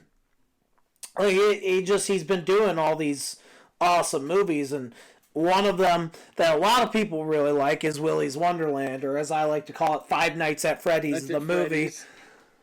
Yeah. I texted Devin that I was like, all I could think about while watching it. It's just... I mean, yeah, and that's like, you're not gonna get past that. Like, it's definitely like people see this because they even talked about making like the Five Nights at Freddy's movie, and this came out, and I mean, I'm sure the director even like credits it in some interview, saying he obviously got something from it. This was completely intentional. If it's not, Yeah. I don't know how this happened. Like, he specifically, like, because, so my biggest point, like, I love this movie and choosing it, and it wasn't even necessarily because of the movie, it was the, like, interviews outside of it and how much, like, passion was into it, because, one, it was just a dumb movie, but the director even, like, directly talks about, like, he was gonna have Nick Cage speak in this. He was gonna have him speak one line, and it was gonna be when he goes to fight against Willy, but he's like, I needed that iconic, like, groovy, like, from Evil Dead, and he, like, said that, he's like, but I couldn't think of anything, so he's like, we're just gonna have him not speak at all, because the only rough draft he said he had for it was like, let's go, bro, or something, when he goes up against Willy, and he's like, and I didn't like that, so he's like, we're just gonna keep him mute the entire time. And the way they even got Nick Cage was amazing to me, because they knew a guy who knew his, like, agent, I believe. They got a hold of him, they sent the script off to Nick Cage, and like a day later he read it and it was like, he's in. He wants to be a part of it, but it was like in between filming stuff, so they were on such a tight schedule that they had to get exactly everything done in like this amount of time. They didn't have time for really any reshoots. But also talking about they're like, when he was done with his scenes, he was never just in his trailer. He was always there on set helping the director and everybody. And I love it because it was just like, he was so into the role. Like, he really wanted to be a part of it, and that's the only reason he was really there. And just aside from the actual movie, I love it from that, because a lot of love went into it. And it being like Kevin Lewis, I think kind of like, I don't know if it's his first movie, but it's definitely his most recognizable now because he got Nick Cage. And when they were like pitching it to people, they were saying like, you need to try to get somebody who has name recognition. And immediately they're like, well, let's try to get Nick Cage. I mean, he was perfect for the movie. I don't know. Oh yeah, no, absolutely. My thing is, I feel like him not talking at all during the movie, I'm not going to lie, like, at a certain point while watching it, I started thinking that he was just a mentally challenged man. He's ex-military of sorts, right? He has dog tags. Does he? I guess I missed that. I swear. Yeah, I think I missed that too. I could be wrong. I just thought he was like a guy that was kind of like slow in the head, so he just like doesn't talk a whole lot, and then like he's kind of strong. And, like, when the girl is, like, yelling at him, like, this is a crazy situation, trying to explain it to him, he's just, like, staring at her, not really registering what is happening. Like, I don't know why, it just came off to me like there's something going on with this man's, like... Well, it's just, I mean, he doesn't even have a name. He's just credited as the janitor. Yeah. Oh, that's like, yeah, I saw that in the credits, yeah. This is definitely the janitor, the movie. And if it's not, I would love to see a movie that's more just like janitorial based about with Nick Cage. He's really good at cleaning. I was saying, in a night, yeah. He got that whole place completely done. Like, he's efficient on top of fighting animatronics, playing pinball and drinking like Power Punch or whatever it's called. This is an ad for two things. It's the most epic fruit punch commercial ever, and it's an advertisement for Nick Cage's side gig as a cleaning service. So I was watching an interview. It was one of those Wired ones with Nick Cage, and somebody was asking, they're like, "What's in the drink?" And he was like, "It's kind of just whatever you want it to be." he's like getting really deep with it. He's like, "Whatever you think it is." I'm like, "It's just purple flurp." It's mescaline. There were actually no animatronics. The whole movie was in his mind. Yeah. But no, obviously the best scene is like the 2 or 3 minutes where he's just dancing. Oh yeah, he's playing theme song, doing pinball. It was like Sam Raimi's Spider-Man 3, Toby going emo. That whole like montage of him. It was like, it was the same idea, but it was just Nick Cage, and he pulled it off. It was great. It was done better. It was done better. It wasn't cringe. Well, and I think it was self-aware. Isn't that the one where, so it's him, and it's like the girl's getting ready to fight that animatronic, and then he just, like, steps up like he's about to have this huge hero moment, and then his watch goes off, and it's just like, and he just hands her knife and leaves, and it's just like, oh, okay. Yeah, she's about to fight the chameleon. Oh, so I was, while I was watching this, I thought, because I've seen the movie. I'd seen the movie once when it first came out, so I rewatched it. And while I was rewatching it, I knew what happened. I mean, even like if you hadn't seen it, it's kind of obvious. You can tell what's going to happen. But when that chameleon comes in and is like, "You can trust me. I'm good. I'm not like the others," and this and that, I thought it would have been so much funnier if it actually turned out the chameleon was trying to be a good guy, and then he just comes in and completely this thing up, and it's just like, no, stop, and he like does it worse than any of the other ones, but it ends up being the only good one. I thought that would have been so funny. That would have been great, but like, yeah, he's really standing there, watch goes off, hands her the knife, and he just leaves. And it's so good. Let's play some more pinball. Humor, the body language. Just like, make sure to take your breaks.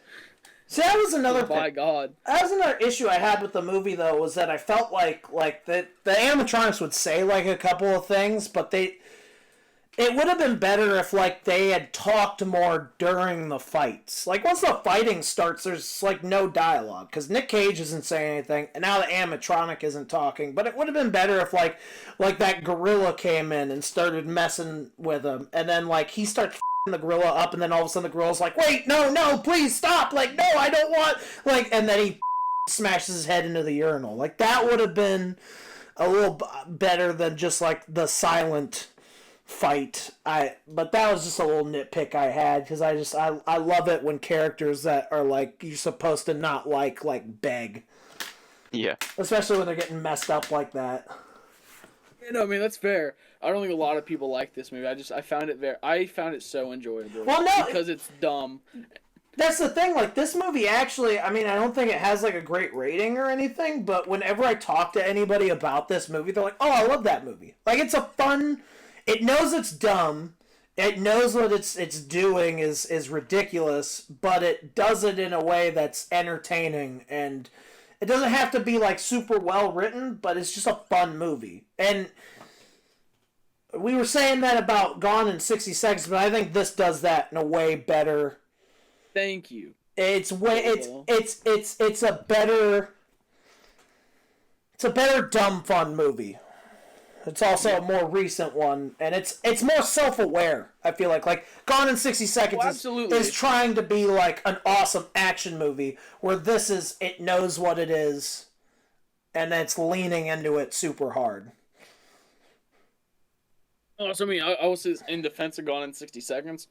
It was 2000. I think they were starting something, and they didn't have enough kind of movies, so. They didn't have enough material to be self-aware at the time. With this, there's so much going around. They're like, well, obviously, we can't take ourselves seriously. Well, then on top of that, like I was saying, like, this is the era where Nick Cage is just taking movies that are, like, bananas wild. He wants to do these, like, crazy, like he reads the plot, and he's like, yes, this is Nick Cage.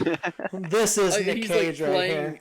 Into his stereotype of people just thinking he's crazy, and he's like, all right, that's fine. Yes, and that's where I don't think any of us have seen it, but I really want to see his new movie. I do too. Unbearable Weight of Massive Talent, because I've heard like him talk about how he didn't want to do it because he was afraid it would lean into the stereotype that everyone thinks he is, because he's playing himself in the movie, so he didn't want to portray himself that way for that movie where he's supposed to be himself. But he ended up doing it, and apparently it is just from beginning to end, like, laugh out loud hysterical. And that's just, it goes in line with, he just keeps taking these movies where he's like reading the script and he's like, yes, this is Nick Cage approved. Was it I think it was like recent where they said like Nick Cage has a pet crow now. Does he really? What? Yeah, they were talking about like he's just crazy, like he has a pet crow. I'm trying to see if I can look it up, see if you can find anything on it. But I remember reading it, and they're like, he's just goth.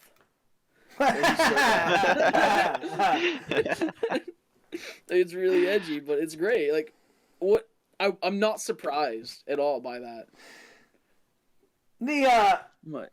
I have in my notes written here the moral of this movie, or the lesson, because every movie's got a lesson, right? It's trying to tell something. This movie's lesson is it's important to take breaks. Like, I want to know what job that he gets like 5 breaks in 8 hours. Because I would apply there in a heartbeat. And I love the guy when he's like, make sure you take breaks periodically. It's important to take breaks and help yourself to anything in the kitchen. Then you see the kitchen. It's like, what the hell is he gonna take from that kitchen and eat? And then I notice there's ketchup. So basically, you're just saying, help yourself to some ketchup. The ketchup, like, go buck wild on some condiments, my friend. Shane says that he was basically just playing a Fallout protagonist, and I do agree with that. I mean, if he put all his points into Melee, that's Nick Cage in this movie. If you think about it, minus like having one line, he was just playing Sphinx.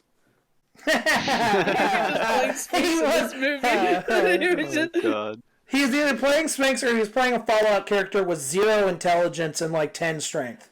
Yeah, really. No charisma. I feel like he's got to have some charisma because he got the girl into the car. Like, he just looked at her and then she just got in. I don't even think he looked at her. It seemed like that was her only option at that point, so she just got in. Nah, he sweet talked her with his eyes. On, actually, but. And then I love how he drives away, and then the chameleon suicide bombs the dude. just straight up like just blows itself up and the car that the two guys are in. You mean the ferry? Or the ferry, yeah, whoever it was that did that at the end. Yeah, just suicide bombs. You're speaking of like the animatronics not like saying stuff as they're dying, but the turtle was saying no moss. No moss as she was beating it. I was like, no moss, no moss. And he was my favorite, I think, when it came to get like the animatronics getting beaten up was him because he was like, oh, no moss, no moss. And then what he say as he sees the car driving towards him? Is he say adios? I don't know what he says something, but it's just basically like, oh, this shit. And then he gets hit by the car.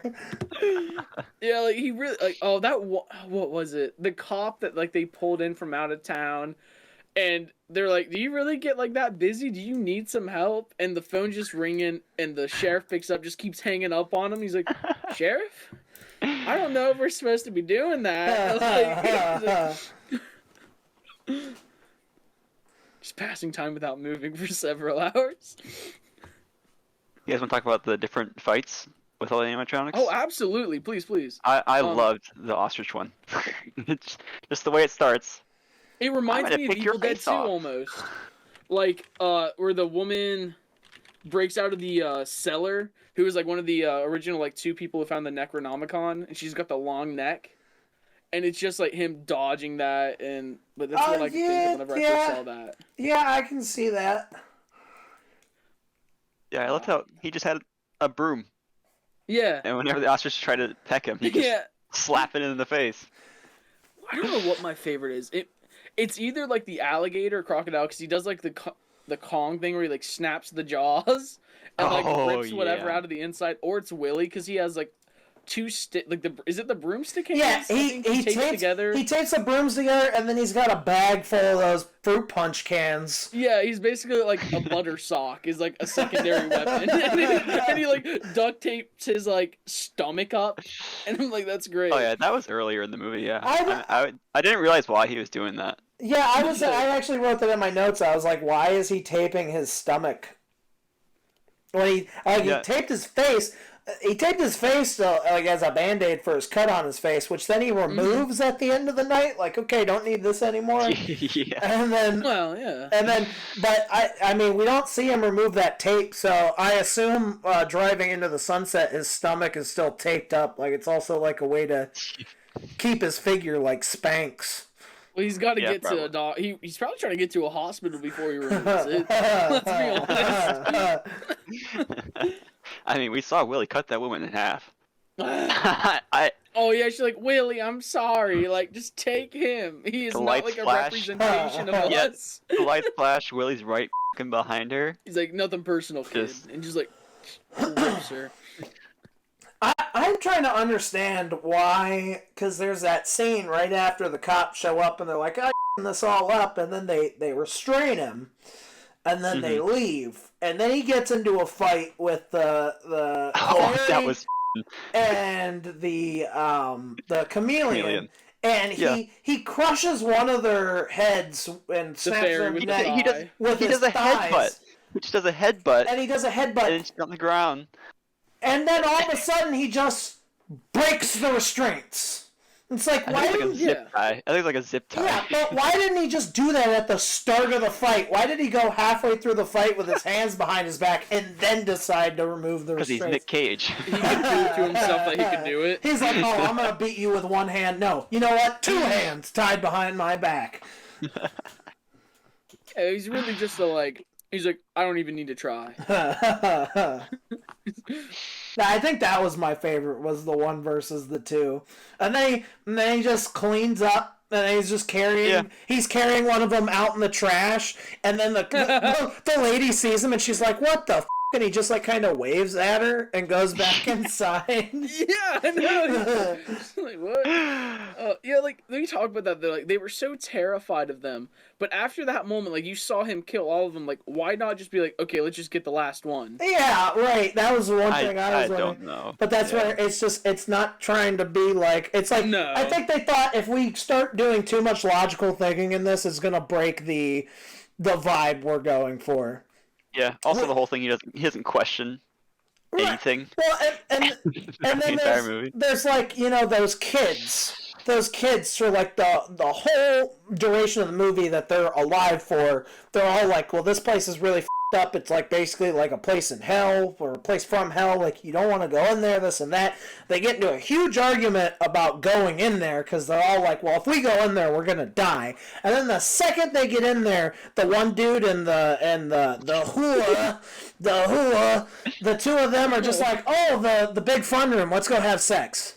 It's like, that's not logical. That is just to make fun of the trope of people having sex in horror movies and the dumb decisions they make, and then they, of course, get wrecked by the alligator.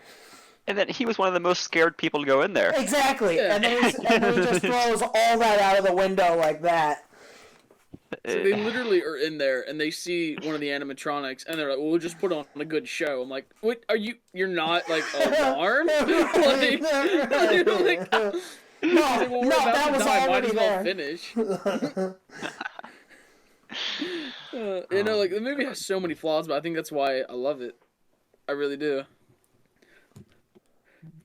But I think it does its job well. It's a mindless movie. You just gotta turn it on. And that's like I said, it knows what it's doing. It does it well. You gotta, just enjoy it for face value. But, yeah, and I don't think it would not have been nearly as good if it wasn't Nick Cage. Oh yeah, no, nobody else could have done that at all, by any means. It's also my favorite part of the movie. Is actually. It's the colors, because this is another one of those movies that Nick Cage has done recently where there's a lot of color. And one in the set design for Willy's Wonderland, obviously, because it's supposed to be like a kids' restaurant. Which the lore behind this place is ridiculous. The fact that it started by a serial killer, and he just employs other known serial killers, and they like. End up just doing a ritual to transfer themselves into animatronics. So the whole thing is ridiculous. They pulled that from Child's Play, 100%. Yeah, 100%. But so the set design's awesome, but then the lens flares and like the rainbow effect of the lens flares. I think it's because I have the attention span of a fish sometimes, and. So because of that, anything that's super colorful, I'm drawn to. And so, like that, Color Out of Space, Mandy, those are all examples of recent movies he's done where the color spectrum is kind of just out of control, and I love it. And I hope he keeps doing movies like that because, again, like I said, anything with a color spectrum like that, like Suspiria, I'm going to watch the hell out of it. Yeah. Yeah. But...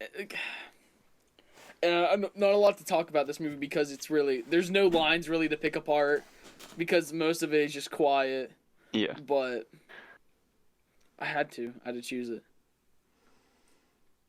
I'm trying to think what else to go on. Actually, I have one line. It's Willy's line at the very end, the animated version of him. He's like, "Remember, kids, the party never ends."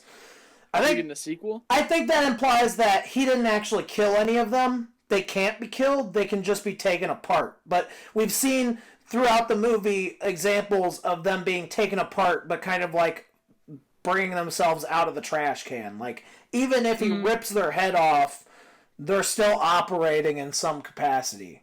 So I don't think he didn't kill all of them. He might have killed one or two of them if he really took them apart, but I don't know. From that line, I feel like, he didn't kill all of them, and if they really wanted to, they could probably do some sort of sequel that would probably be terrible. But, I mean, they could probably make it make sense with the logic of the movie. I think the pixie is just make dead. it like a carbon copy. Like, he's just driving through another town, gets flagged, and it's just the same scenario. And this is just his thing, though. He's like, he just goes from town to town, just like going up, beating up Chuck E. Cheese, Maybe like Billy Bob, and all of them. Maybe he has one line in this one. It's not this shit again. I'm getting too old for this.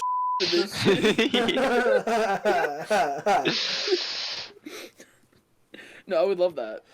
But it would have to be like so aware and bad on purpose if they did a sequel. If they did that, I would want them to lean into the idea that he is slow in the head, and it's like he just falls for it all over again. He's a Lenny from like a Mice and Men, where he's ungodly strong, and the girl's like his caretaker now. Yeah. She's like, come on, Lenny. You don't like want now to you know you can't play with the animatronics. You're just a little too rough with them. Every time he goes into a Dave and Buster's, he starts having like flashbacks. We should get a sequel of him just like coping with life outside of Willie's now. And he's walking down the street and he sees like a Liberty Mutual like person dressed up, and he just like fights the urge of jumping on that. It's he's at a furry convention. That would be the best. Oh my god. It's a Rorschach moment where he's like, I'm not trapped in here with you, you're trapped in here with me. Oh yeah, that was one of the lines. That was also in the trailer. And that was one of the things I noticed, because that's just fucking straight out of Watchmen. Yeah. Yeah. Well, I think that was basically the tagline for that movie, to be honest, was just, probably. They're trapped in there with him. And even going into that, you knew, okay, well, this is just going to be like an hour and a half of Nicolas Cage beating up animatronics. There's no way he loses at the end. Because, I mean, they literally, like, try to bust open the window for him. The chains, at some point, get taken off the door, and he just keeps going back inside. He was like, I'm finishing my shit. Like, I'm still on the clock. This just goes back to him being the best janitor on planet Earth. I know, right? But imagine, after all those fights, I imagine that's oil, right? That's not easy to clean. Neither is spray paint. Oh, yeah. And he's just taking it right off the walls. He's got a magic eraser, let's be fair. It's Mr. Clean, Mr. Clean. And by the end of it, he repairs the chairs, because, in the final fight with Willie, they destroy the tables and chairs. Yeah. And they're all repaired by the end. He's also a woodworker. He's also, woodworker. He carved chairs, like, fresh from the trees outside, made new ones. He's a man of many skills, just not talking. That's the one skill he does not possess. I would like to think that, like, if we got a sequel, it would be like a Belko experiment, but then it's him cleaning the room after he massacres everybody in there, and it's him just working his way through the whole entire, like, comp. Have you seen Belko Experiment? No, but that's the one based off of that one, the Stanford Prison Experiment, right? Well, so it's like, they're in, like, this office building, and it's, like, all, like, in Thailand or something. It was, like, a new job all these people got hired to. Get trapped in the building, and it's like one person has to survive, and they just start killing each other. And it was just like that kind of deal. I feel like I've heard of it. I haven't seen it though, but it sounds kind of like the Stanford Prison Experiment. Except not based on like facts. Right, and it goes a lot more gory. Yeah, I had the guy who played the cop in Wild Hogs. I don't know his name. It was made by Blumhouse. That was like one of the production teams on it. Okay. They do all kinds of stuff nowadays. Oh, yeah. But, yeah. Willy's Wonderland. You know? I mean, that's another movie that's going to go down as a cult classic, like I was saying, where it's like, when it comes out, it might not get the most warm reception by critics or whatever, but people are going to watch it, and they're the ones that, like, enjoy it and talk about it and tell their friends, yo, I just watched Five Nights at Freddy's, the movie. Like, you got to check this out. Yeah. One that, I haven't seen it in a while, but, like, I love, not even the color scheme on it, but, like, the kind of, I don't want to call it body horror, but it's Color Out of Space. Like, the mom and the younger, the son getting morphed together. Yeah. Oh, that was awesome to me. That was so good. The llama's, like, melting into this blob, even, if you want to call it melting. It was so creepy. That's just a great movie. That movie, that just shows off more of Nicolas Cage being, like, a crazy person, because they straight up have him go into this thing where he, like, changes the way he talks. And he starts talking like, I think he's supposed to be talking like his dad, so he starts talking like a crazy person, and you are the one that's really being crazy, and the kids are like, Dad, what in the hell is going on? And he's just like not acknowledging that he's being a crazy person. And it's like that type of shit he's doing in Vampire's Kiss, where he's just like throwing everything at the wall. Then it sticks. Yeah, it does. Yeah, that's just another great movie from this era that we're in of Nicolas Cage, the Cage-assance. Did you ever read I don't know if it was a novel or a novella, but it was H.P. Lovecraft. Did you ever read the book that it was based off of? I haven't. I think it's a short story. Okay. But I've been meaning to read that for a little while now. Basically since around the time I saw the movie. Because I want to compare the two and see like what they really pulled from it, like heavily. Besides obviously like the color. Like that main and like antagonist of it all. Right. I mean, I feel like if I read it now, if there is a main character that's similar to Nicolas Cage's, I'm just gonna picture Nicolas Cage. Yeah. It's like reading Harry Potter nowadays. You can't not see Daniel Radcliffe when you read Harry Potter.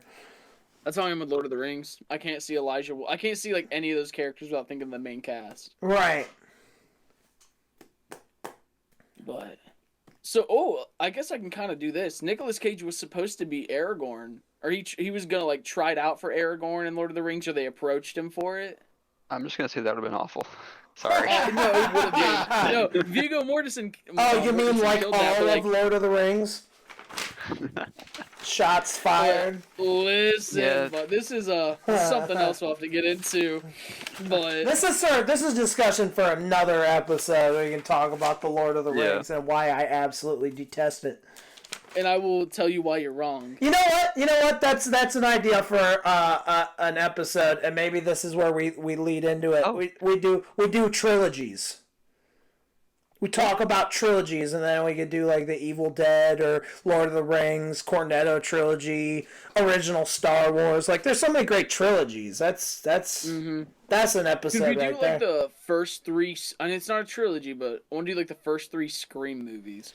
That's a trilogy because Timothy Olyphant is in the second one. Yeah. Yeah,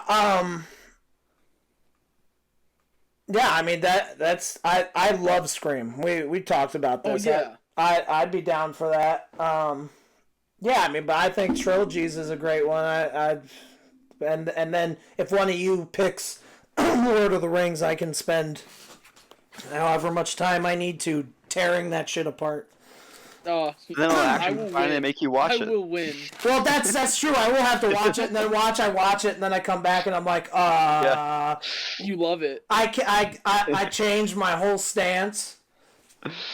That's what we're going for. I want to change your mind. But you're not getting the DVDs back. Even if you do love it, like, you're not getting them back. I will, like, tell Tanner, I'm like, don't answer any messages. Don't do anything. I think also the extended editions are on HBO, so you can watch the Yes, extended they one. are. Yeah. But, you know, like, I've had those. I'm ahead of the curve. Yeah, another thing he was supposed to be is Superman. Was he? Yeah, have you seen... God. You're talking about Nick Cage? Yeah, there's a photo of him, actually. They were designing a suit for him, and it looked pretty badass. It didn't have, like the shirt came down to, like, here, so his shoulders were exposed, and it looked very interesting. Can we talk about the ankles in Vampire's Kiss? That was, like, a really... Oh, when he didn't have his socks? Well, he didn't have his socks on. She was staring at his ankles, and then, like, as she's leaving, he's staring at her ankles because she's wearing a dress, and I don't... Why? He's an olden time man. You know, back in the day. Like, look at them ankles. It's like, she's such a whore. I saw her ankles. Well, that's what's going on in his mind, and she's looking at him like, this man does not have socks Not wearing on. any socks. Why does he not have socks on? See, originally when she did that, I thought of it as like, he got lucky last night. He doesn't have his socks. He left them somewhere. And for whatever reason, I was like, I think that's kind of what it was going for. I'm not sure, because that's what I thought it was just like her kind of like, this man whore. Man whore. But they're both showing their ankles. Well, what does that say about her, you know? I don't know, man. I don't know. So yeah, I'm trying to think. I was thinking about it earlier. I thought of a, because I always just have random ideas for movies pop in my head, and I thought this one sounded awesome. I was flipping through my notes on my phone one day, and I saw I had written down the plot for a movie I had thought of. It was basically a movie that followed.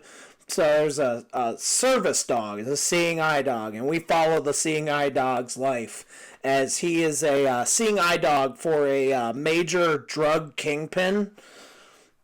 And so it's everything from the perspective of the seeing eye dog. And I got the name. The dog is played by Nick Cage. I have the name for your movie. What is it? Barcos. Barcos, starring Nicolas Cage as seeing eye dog. That's the name. He's just seeing eye dog. He's like, I could eat Alpo for days. Oh my god, mocking laugh. Talking about, I guess, I'm not going to say a smaller role, but one that I don't think that people are aware, just because it was voice acting, but Into the Spider-Verse. Oh yeah, as Noir Spider-Man. Yeah, he was a Noir Spider-Man. I love that. I thought that was a great choice. I've been wanting to see him on screen, regardless if it was animated or not, for a while. And I was very excited when they said he was going to be doing the voice. It would have been better if he was live action Noir Spider-Man. See if they ever do it. I agree. He should come in. Or it would also be awesome to see him as Batman. Honestly, any superhero besides what he is in Kick-Ass. I mean, he was good in Kick-Ass. He was Batman in Kick-Ass. To Kryptonite!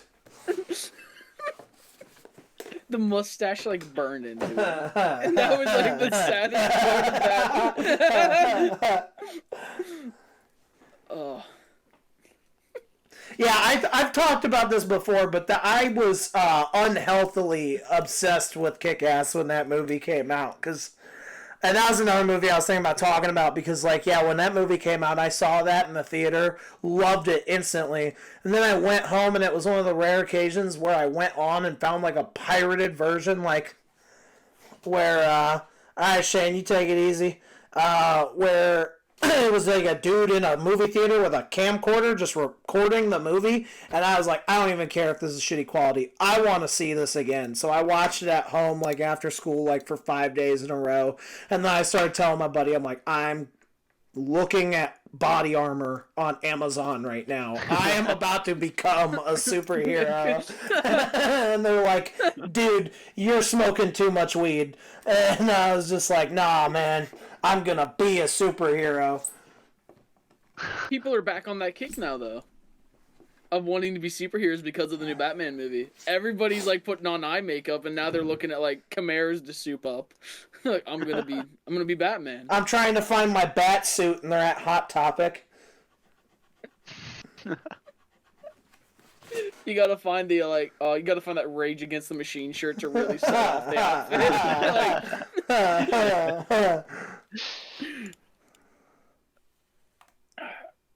What are some other ones I haven't seen? Have you ever seen? I didn't know he was in this until I was kind of looking at some more of his I guess his IMDb. I did not know he was in Fast Times at Ridgemont High. Yeah, my mom mentioned that because we were talking about him the other day at dinner, and she mentioned she was looking at his IMDb. She's like, "Oh, he was in that." I was like, "Really?" I think that was one of his first credited roles. Mm-hmm. I think he was just a friend of one of Judge Reinhold's character. It's been a long time since I've seen that movie, but yes, I need to watch it just because I know everybody. It's just such a the only thing I remember from that movie was Spicoli, Sean Penn's character, because he's so awesome in that movie. He plays a perfect stoner in that movie. And this is not really related to Nick Cage too much, but they did it was a table read where they performed the script of Fast Times at Ridgemont High. They did it was a charity benefit event thing they did on like online, and Shia LaBeouf read the part of Spicoli. And I absolutely love Shia LaBeouf, and he seemed like he was just on drugs when they were doing it. Like he was like doing it from inside a truck the whole time, and he looked like he was passing out throughout reading it. Like,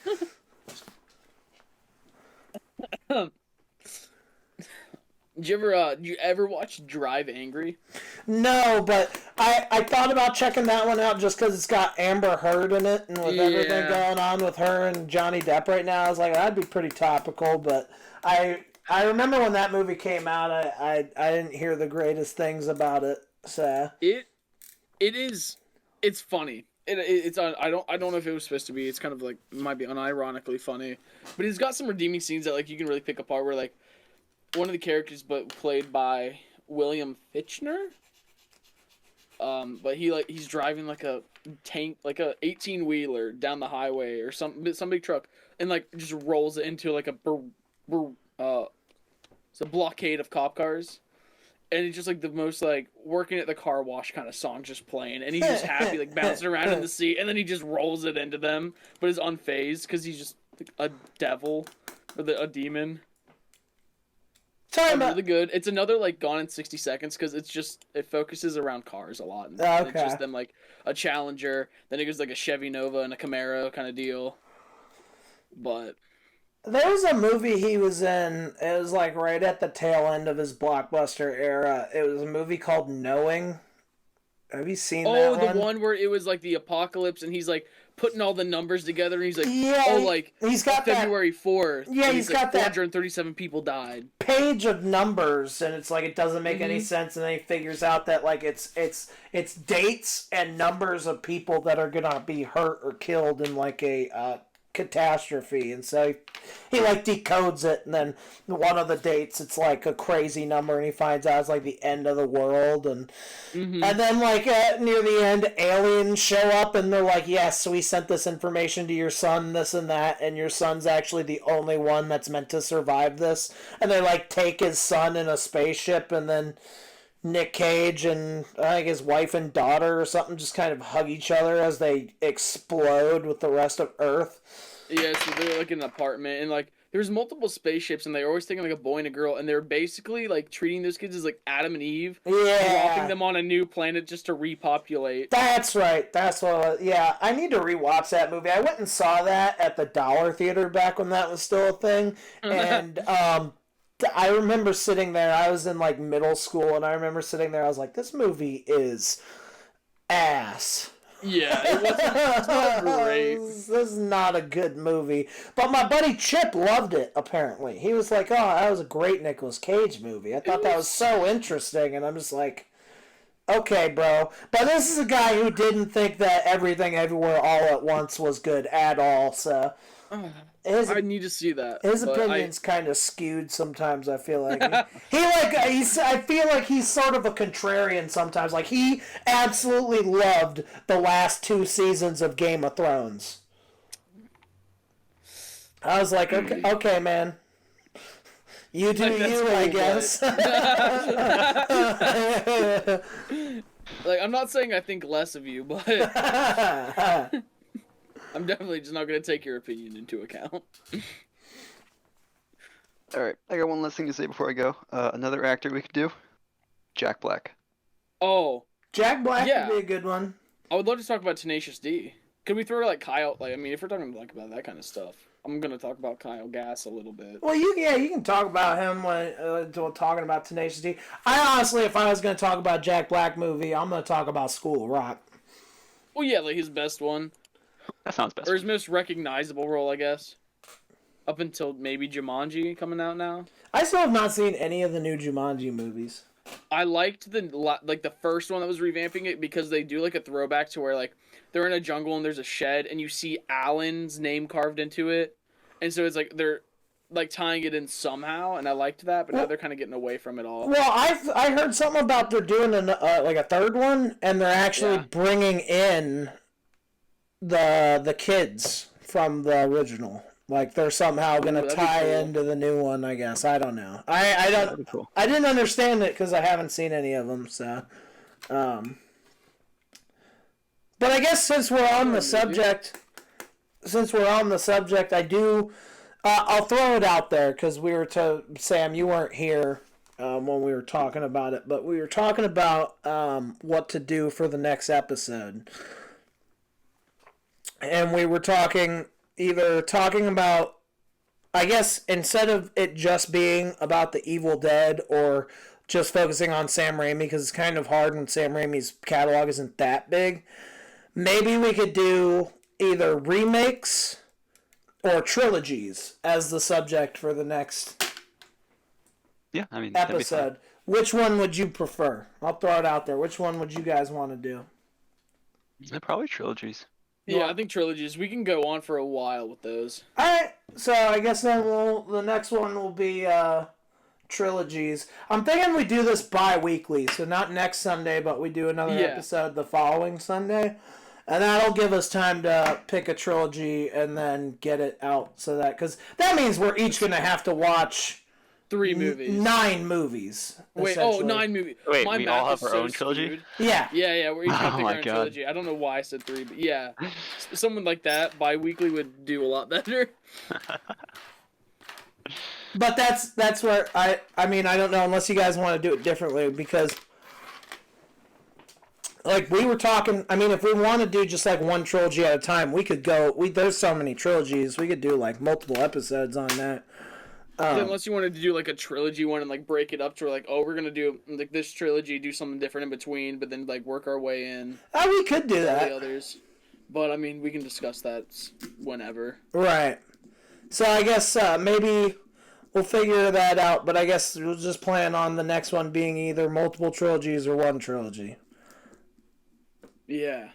All right. Yeah, sounds good. All right. Well, I guess this feels like a pretty natural time to wrap it up. Gentlemen, I really appreciate the Nicolas Cage conversation. Yep, this is fun. Absolutely. Everybody who was tuned in to watch, thank you very much.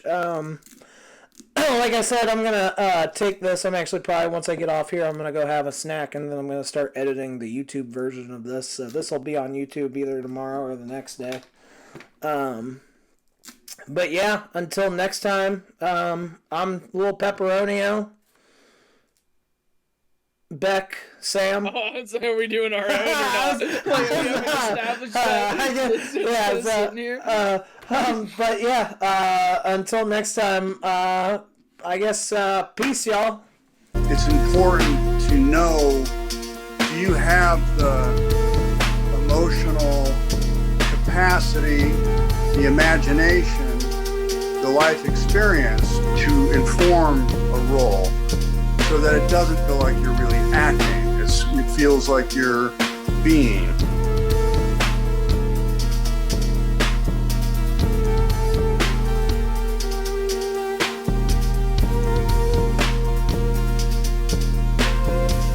I didn't have to force anything, that it would just be simple and truthful and nuanced. And people take a little bit of, they kind of scratch their heads with me because I say things like, I don't like the word acting anymore because it somehow implies lying.